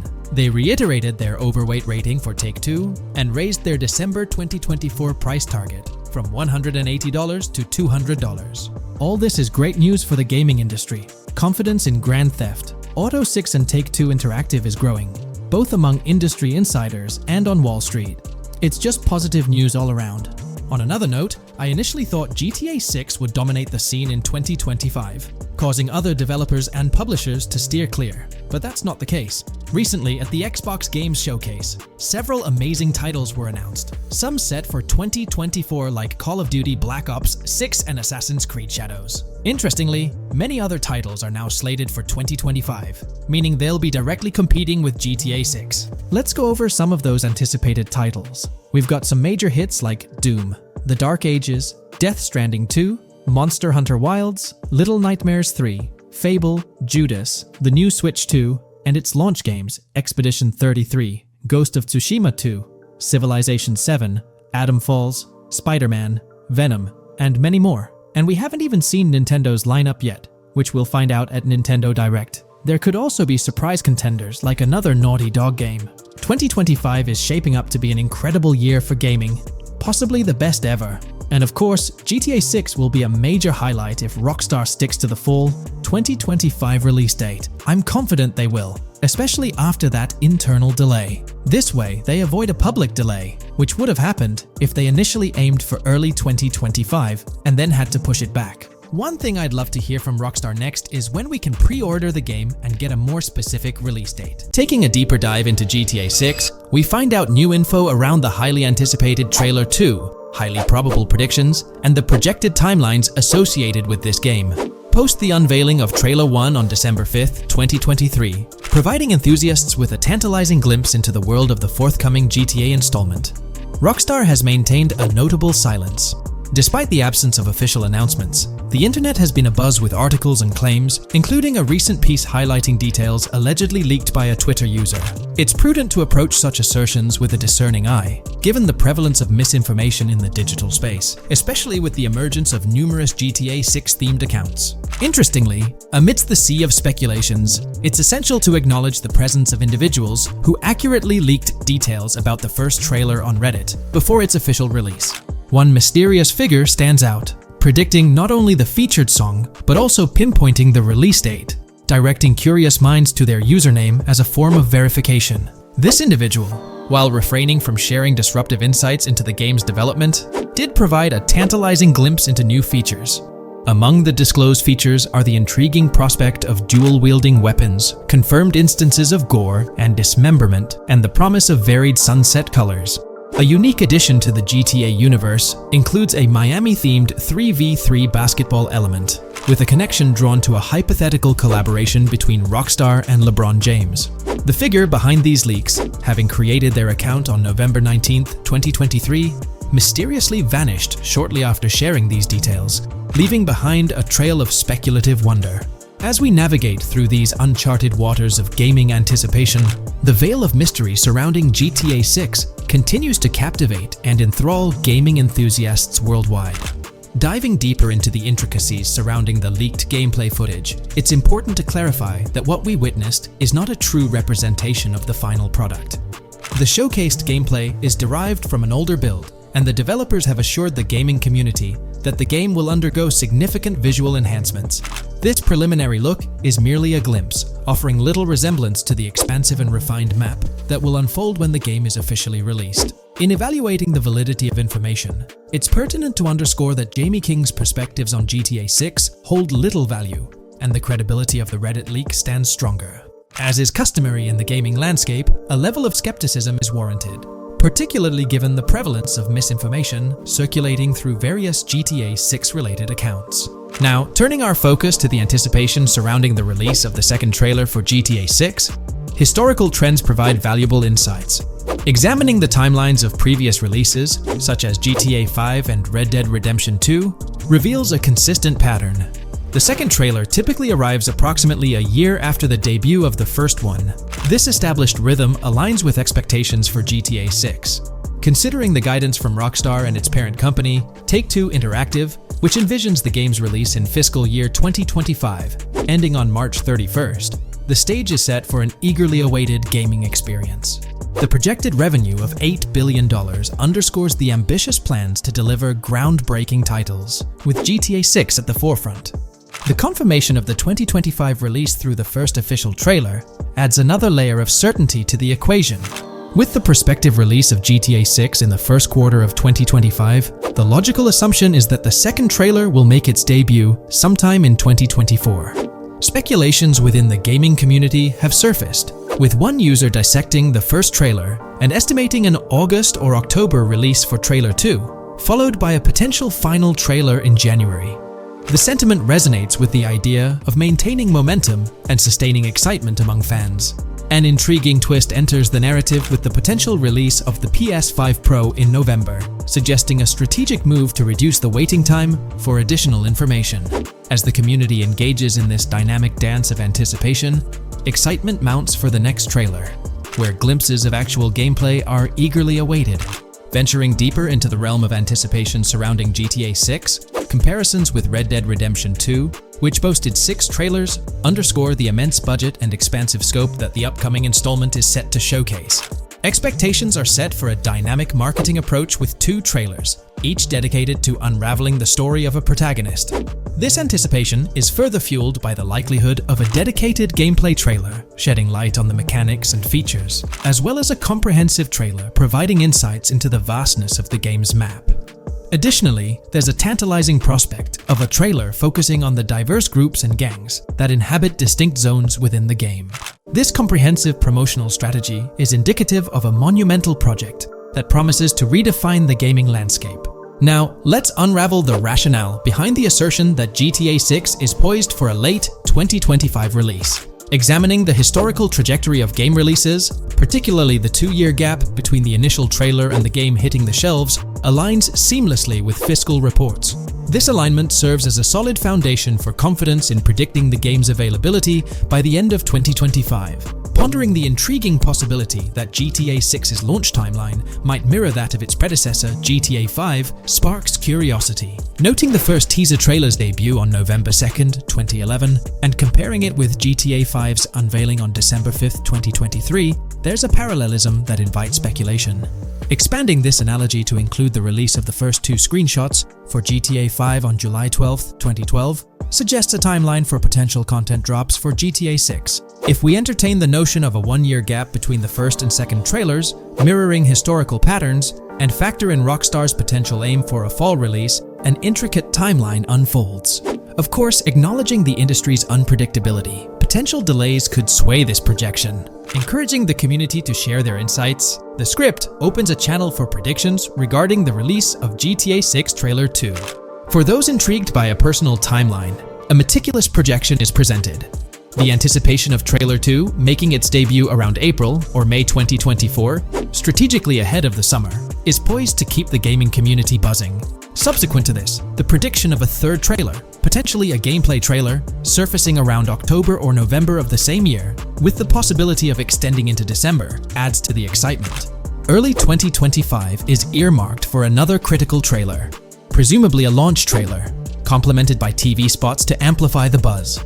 During the interim periods, additional content drops are anticipated, featuring new screenshots, short-form videos, and artworks, ensuring a sustained engagement with the gaming audience. Acknowledging the evolving landscape of marketing, the script posits that character trailers, a hallmark of GTA 5's promotional strategy, may not be a focal point this time. The shift from 3 protagonists in GTA 5 to 2 in the current installment lends credence to this assertion.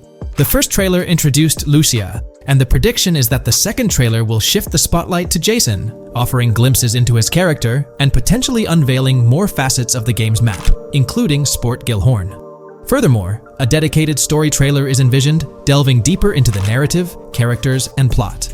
If Rockstar aims to sustain the momentum generated by the first trailer and is eyeing an early 2025 release, the likelihood of witnessing the second trailer before the summer of the current year becomes plausible. We'll delve into the latest iteration of the GTA 6 mapping endeavor. The developers have expanded and refined the GTA 6 map significantly, making it the most comprehensive fan-made project to date. It incorporates all available data from leaks and the initial official trailer. We'll explore the recent updates to the map and conduct a fascinating comparison between the current GTA 6 map and those of previous GTA games. Additionally, we'll examine a fan-created satellite view of the GTA 6 map, along with the inclusion of Tommy Vercetti's mansion spotted in the trailer. All of these elements will be discussed in detail throughout this video. Let's kick things off with the GTA 6 mapping project. Changes have been implemented across all regions of the map. To ensure we cover everything comprehensively, we'll begin our tour from the northwest and work our way down, addressing each modification along the journey. Firstly, the map's dimensions have been expanded from 16,000 by 16,000 to 18,000 by 18,000 to accommodate the newly added landmass. Each square on the map measures 500 x 500 meters. Based on the latest estimations, the map will be larger than before, requiring more space to accommodate all its features. Currently, the northern portion of the map remains unknown, which contributes to its perceived size. Hence, the map extends beyond what's visible on the screen. According to rumors, the GTA 6 map is speculated to encompass 3 major cities. Presently, we're aware of 2. Vice City, the largest city, and Port Gorn, which has undergone further expansion in the latest map update. The third location, Yorktown, is anticipated to be modeled after Tampa. Rumors suggest that it could be the third major city featured on the map. However, at present, there's limited information available about it in the leaks. The only indication we have is a sign displaying New York Tune within Port Gorn. Regarding Port Gorn, details are scarce apart from its name and general location. It's positioned north of Fort Killorn and east of Yorktown. Moving on, we encounter Hank Hill, one of the notable elevations in the game. Despite Florida's predominantly flat terrain, Rockstar has incorporated hills sporadically to diversify the landscape. Adjacent to Hank Hill are the Domed Hills, another series of elevated areas. Notably, the border of a river is highlighted in orange, indicating speculative terrain. Nonetheless, it appears to be situated in the vicinity of Red Hill, a small town positioned near Lake Leonida. The largest body of water, Lake Leonida, sits approximately at the map's midpoint, drawing parallels to Lake Okeechobee in real life. To the north of Lake Leonida lies Fairyland Forest, a wooded area neighboring Fairyland, a playful nod to Disney World. To the east of Lake Leonida, you'll find Ambrosia and Laurel, two additional small towns, along with North Beaches. Heading south from Yorktown, we reach Port Gorn, which has undergone expansion westward. The buildings and roads depicted in black and grey correspond to those visible in leaked footage and the trailer. Roads highlighted in red, along with orange borders, remain speculative. However, the port area shows two speculative buildings and a portion of the border that's confirmed. The Bay Area has seen overall enlargement, including modifications to the speculative islands near Port Gorn. Additionally, a newly added section featuring small islands and a confirmed border indicates further expansion. With these developments, Port Gorn's size may rival that of Vice City. It might not match Vice City's scale, but it could rival, if not surpass, GTA 5's Los Santos, which is remarkable, considering it's our second city on the map. Additionally, the confirmed borders of Port Goro have been adjusted based on new evidence. The remaining areas in Port Goro largely remain unchanged.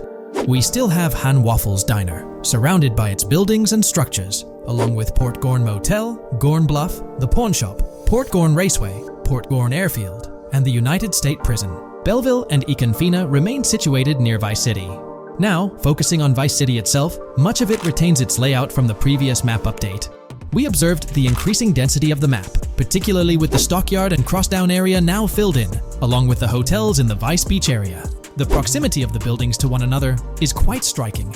Additionally, the buildings on Pelican Harbor Island remain consistent with the previous update. However, there's been a recent discovery. I'd appreciate your thoughts on this matter in the comments below, as it could potentially be significant if confirmed. According to this viewer, they claim to have identified Tommy Vercetti's mansion in the trailer. They're referring to this specific mansion situated on the middle island, directly behind the enormous yacht. It bears a striking resemblance to his iconic abode, raising the possibility that it could indeed be the one. However, it's challenging to make a definitive judgment, since it's nighttime in the footage. It could simply resemble it, but it's difficult to confirm. Nevertheless, it would be fantastic if it indeed makes a return in the game. The recent update brought significant changes to Vice City, particularly with the Vice City port. This is where the scene featuring the bolt shot from the trailer takes place. Now, we have a clearer understanding of its entire border, with some buildings identified. There are two speculative buildings, along with some confirmed ones. The bridges have been updated, and there have been adjustments to the speculated Raya Way. Furthermore, the FLP Solar Amphitheater has been relocated northward based on new evidence. The Vice City International Airport metro station has also undergone updates, aligning with new information from leaks. Notably, the airport now appears more complete, with an additional hangar. These encompass all the changes made to Vice City. Now let's shift our focus to the Grass Rivers, as they've also received updates. The speculative landmass along the west coast has been adjusted to accommodate the map expansion. Notably, the Lake SLW waterway now connects to the Grass Rivers, providing insight into the potential appearance of this swampy region on the map. A scene from the trailer showcased the Airbolt, a vehicle likely used for traversing these areas. Hamlet remains in its original position, serving as a parody of Homestead. It's interesting to note the location of the Shaka Shed, situated in the middle of the Grass Rivers, reminiscent of the shacks seen in Lemoyne in Red Dead Redemption 2. This suggests that this area may draw inspiration from its counterpart. Furthermore, I anticipate hunting to be quite intense in this region, given the presence of alligators, snakes, and lizards. The diverse wildlife, particularly at night, is bound to create a thrilling atmosphere. Additionally, changes have been made to the Gator Keys and the surrounding islands, as observed in the trailer. More specifically, there have been additions to speculative locations, such as Bird Key, based on new evidence. Additionally, some speculative areas across the map have been updated. That wraps up the analysis of the latest version of the GTA 6 mapping project. It'll be intriguing to see how closely it aligns with the actual map. Moreover, let's delve into a fascinating comparison between this latest version and all the other maps in the GTA series. Take a look at this comparison. On the left side, you'll find the latest version of the GTA 6 mapping project. Above it, there's the map of North Yankton from GTA 5. To the right of the North Yankton map, you'll see the island of Copico from GTA Online. Next to Copico, there's the GTA 5 map. Below that, we have the GTA 4 map. Below the GTA 4 map are the maps of Liberty City and GTA 3. And finally, at the bottom, there's the map of GTA San Andreas. One of the first things I noticed is how compact the GTA 4 map appears compared to others. Despite its small size, it boasted greater density than the GTA V map. Streets were closely packed, and every inch of space was utilized efficiently. Anyone who's played GTA 4 can attest to the unparalleled density of its city, brimming with intricate details. I anticipate a similar level of density and attention to detail in the GTA 6 map. Considering the vastness of the GTA 4 map, despite its modest size, I expect the density in GTA 6 to match, if not surpass, that level. Even though GTA 6 is already approximately twice the size of the GTA 5 map, the addition of intricate details will make it feel even more expansive. Now, let's examine a comparison between the old GTA Vice City map and the latest version of the GTA 6 mapping project. The old Vice City map has been superimposed onto the new one, allowing for a visual comparison of the two. What caught my attention was the size of the GTA Vice City map, which is quite substantial. However, in GTA 6, improvements are expected across the board. There will be more buildings, positioned closer together, enhancing the overall design and creating a denser environment. I also wanted to discuss a map that's been generating a lot of buzz within the community. Someone utilized images from Google Maps to supplement the mapping project. This method offers a clearer perspective on how the game's environment might appear in terms of scale and layout. While this representation may exaggerate the city's size with an abundance of buildings, it provides insights into the length and layout of highways, which have been overlaid with speculative areas. Additionally, looking at Yorktown, despite the lack of details, its size hints at the potential scale of both Yorktown and Port Gorn. Furthermore, the top portion of the map may resemble the depiction, although details remain uncertain. Considering the vast array of features such as multiple airports, cities, small towns, mountains, hills, and swamps, is there a chance we'll see a remaster, or even just a port of GTA 4 hit the shelves this year? It's quite likely, though I'm leaning towards it being more of a port, but let's dive into the details. Back in July 2022, Tezfuns2 made it known on Twitter that as per a reliable source with clear accuracy on Rockstar plans, remasters of GTA 4 and RDR1 were on the table a few years ago, but Rockstar chose not to proceed with the projects in mind. The poor reception of the Trilogy Definitive Edition might be a reason behind that decision. After that post surfaced, the topic went quiet for quite a few months, over a year in fact. Then, out of the blue last year, Rockstar Games dropped the bombshell and revealed a fresh project in the Red Dead Redemption universe. Although there hasn't been an official announcement regarding the GTA 4 remaster, there are indications pointing towards the existence of such a project, with a potential release date as early as March 2024. Take-Two, the parent company of Rockstar Games, had previously hinted at having 2 re-releases in the pipeline, set to launch by that specific month. The original Red Dead Redemption was among the 2 games mentioned, leaving room for speculation that the other could potentially be GTA 4, while it's also plausible that this could be an entirely different project unrelated to the Grand Theft Auto franchise. It's worth considering. This isn't the first time there have been murmurs about a GTA 4 re-release or remaster. Returning to the Red Dead Redemption 1 port, unfortunately, it wasn't the news fans were hoping for. Instead of a full remake or remaster, the developer revealed a port with no new content. Typically, when people hear about a remaster or remake, they expect incredible graphic improvements, higher resolution, better quality textures, and advanced graphical effects like ray tracing. Contrary to these expectations, many argue that this game needs significant improvements, particularly concerning inconsistencies in the story. In 2018, Red Dead Redemption 2 was released as a prequel, introducing story elements that created inconsistencies with the first Red Dead Redemption, where major characters like Arthur Morgan were never mentioned. When Rockstar opted for a port instead of improving the game, which was already 13 years old, disappointment arose. The desire for a remaster or remake persisted, fueled by rumors since 2021. These speculations continued until the summer of 2023. The uncertainty around whether a remake was genuinely being considered remains, with some recent rumors possibly being misunderstandings about the port project. It's been speculated that the cancellation of a Red Dead Redemption remake or remaster might be attributed to the poor reception of GTA, the Trilogy, the Definitive Edition. Alternatively, the developer could have redirected resources towards the development of GTA 6. Regarding GTA 6, in December, we were finally treated to the much-anticipated trailer for the upcoming installment. However, it came with a significant letdown: the announcement of a 2025 release date. As we approach the end of 2024, this seems like the ideal time to introduce a new game under the GTA banner to keep the franchise vibrant. Hence, a port of GTA 4 appears fitting for this year. most players familiar with GTA 4 acknowledge the aging of the game. Despite being ahead of its time upon its 2008 release, over 15 years ago, it's showing signs of wear. Notably, the PC version faced persistent performance issues, maintaining its reputation as one of Rockstar Games' worst optimized titles. The irony lies in the fact that, despite these problems, GTA 4 is widely regarded as one of the best entries in the Grand Theft Auto series. Understanding the poor optimization of the PC version remains a mystery. Even with a series of patches, the issues persisted, suggesting a more profound problem. Originally designed for Xbox 360 and PlayStation 3 consoles with different hardware architectures, porting GTA 4 to PC necessitated significant modifications. Unfortunately, not all of these changes were executed appropriately. Compounding the matter, the game was built on the advanced and intricate Rage engine, adding complexity to its optimization.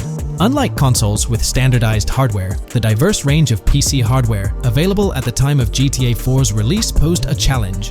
The game's initial high hardware requirements excluded many players with less powerful computers from enjoying a smooth gaming experience. Unoptimized code contributed to performance issues, even on high-end PCs, with notable problems in managing CPU and GPU resources, leading to performance bottlenecks. How else can we gather indications that a GTA 4 remaster or port is possibly in development? Well, in September 2022, Take-Two Interactive, the parent company of Rockstar Games, made a notable move. They took down a fan-made mod for GTA 4, known as the Definitive Edition. This mod compilation, comprised of various mods and fan-made patches, aimed to significantly enhance the visual and experiential aspects of the 15-year-old game on PC. The roots of this remastering endeavor with mods trace back to 2016, when the mod pack for GTA Vice City, named Reborn, initiated the project. Over time, it expanded to encompass mods for GTA 3, San Andreas, Chinatown Wars, and other Rockstar games like Bully and the Warriors. According to information from the author's website, the group behind this project confirmed that their files, hosted on Mediafire, received a DMCA takedown notice. Presumably issued by Rockstar or its parent company Take-Two Interactive, this notice mandated the removal of the Definitive Edition project from their website. This development was communicated through a tweet from the Definitive Edition project. Bad news, guys. Appreciate it if you got PPL to raise awareness. Spread the word as much as possible. I knew this day was coming. Here we are with a DMCA by Rockstar, I assume, on our GTA 4 Definitive Edition patch. Well, I suppose we need to remove all GTA 4 related stuff from the website. Curiously, from what I understand, the takedown specifically focused on the GTA 4 mod. As of now, the original trilogy mods on the site remain untouched, but the project doesn't express a high level of confidence in the longevity of these mods being available. No DMCA for the original trilogy yet, just GTA 4. So for now I think the trilogy is safe. Just enjoy it when you still can, they wrote. This isn't the initial instance of Take-Two Interactive taking action against mods. Their track record indicates a protective stance towards their intellectual properties. They've previously taken down mods before, a practice observed prior to the unveiling of their own Definitive Edition for the original GTA trilogy. Despite its problematic release, that project proved to be financially successful. Many in the gaming community express a desire for Rockstar Games to follow suit and release a remastered version of GTA 4. Similar to what the studio accomplished with the trilogy. Xbox One, Series X and S users currently enjoy the luxury of playing GTA 4 through backward compatibility. However, this isn't the case for PS4 and PS5 users. Should Rockstar opt not only for re-release support, but also for substantial changes to the game, there are certain aspects of GTA 4 that could benefit from improvement. First and foremost, graphics are an apparent focal point, a common aspect of remasters to enhance the visual experience. It's worth noting that beyond the expected graphical upgrades, GTA 4 might require more nuanced improvements. One aspect that garnered criticism was the peculiar yellow filter present in the original game, making everything appear dull. This yellow tint, a characteristic of the late 2000s and 2010s, was often disparaged when employed in video games. For an open-world game like GTA 4, many argue that this filter made little sense. Various graphics mods for the PC version, such as the Ice Enhancer 4, have demonstrated that Liberty City can maintain its gritty atmosphere without this filter. For a glimpse of what a GTA 4 remaster could potentially achieve, the Ice Enhancer 4 graphics mod offers an illustrative example. Developed over several years by the skilled modder Haysam Kilani, this fan-made graphics overhaul aimed to elevate the game's visual experience well beyond its original state. On the flip side, individuals who have a fondness for the original yellow filter in the game may not find favor with this mod. If Rockstar opts to stay faithful to the original and preserve the color scheme, it would still be beneficial to update the environmental textures. Over time, these textures have aged considerably, featuring a noticeably low resolution that now appears outdated. Moving on, one of the most memorable aspects of GTA 4 is the recurring scenario where Roman calls Nico to go bowling. Nico, it's your cousin. You want to shoot some pool? Roman, I can't talk now. Damn! This feature, while often considered a source of humor, can be somewhat bothersome. Nico's friends frequently reaching out for social activities can prove distracting, especially during critical missions or while immersed in the exploration of the open world. Rejecting these calls actually decreases your relationship with that friend, impacting specific benefits they offer. GTA 5 addressed this issue by making interactions with friends more user-friendly, introducing new activities to engage in. Incorporating similar friend activities in a remastered version of GTA 4 would be a positive and welcome addition. Another area of improvement is clothing and customization. The clothing options for Nico in GTA 4 are quite limited. Notably, the game lacks the iconic fingerless gloves seen in promotional art and trailers. A remaster could rectify this, especially considering the community's disappointment over their absence. Additionally, though hairstyles were planned, they were not included in the final game, as evidenced by the presence of barbershops in the game files.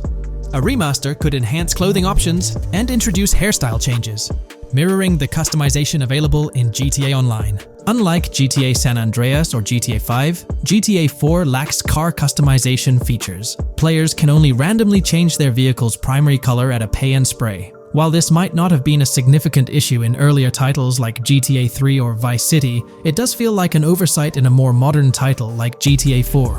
A remaster could bring in more extensive vehicle customization options. Given the central role of vehicles in the Grand Theft Auto games, enhancing customization not only adds depth but also makes the gaming experience more immersive. In fact, acquiring new and rare cars is often considered the most appealing aspect of GTA Online, and a remaster could significantly enhance the appeal of GTA 4 through this single feature alone. While Rockstar Games has been dedicating their efforts to newer projects, it's intriguing to observe that GTA 4 hasn't been entirely neglected by them. Surprisingly, the game has received updates, albeit sporadically, even years after its initial release in 2008.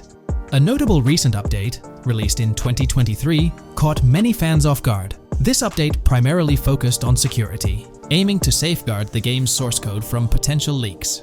It's interesting to reflect on the context surrounding this security update.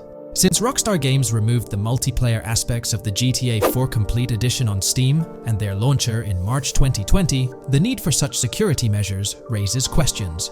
Without active official multiplayer components, this move appears to be a proactive response to a prior security breach.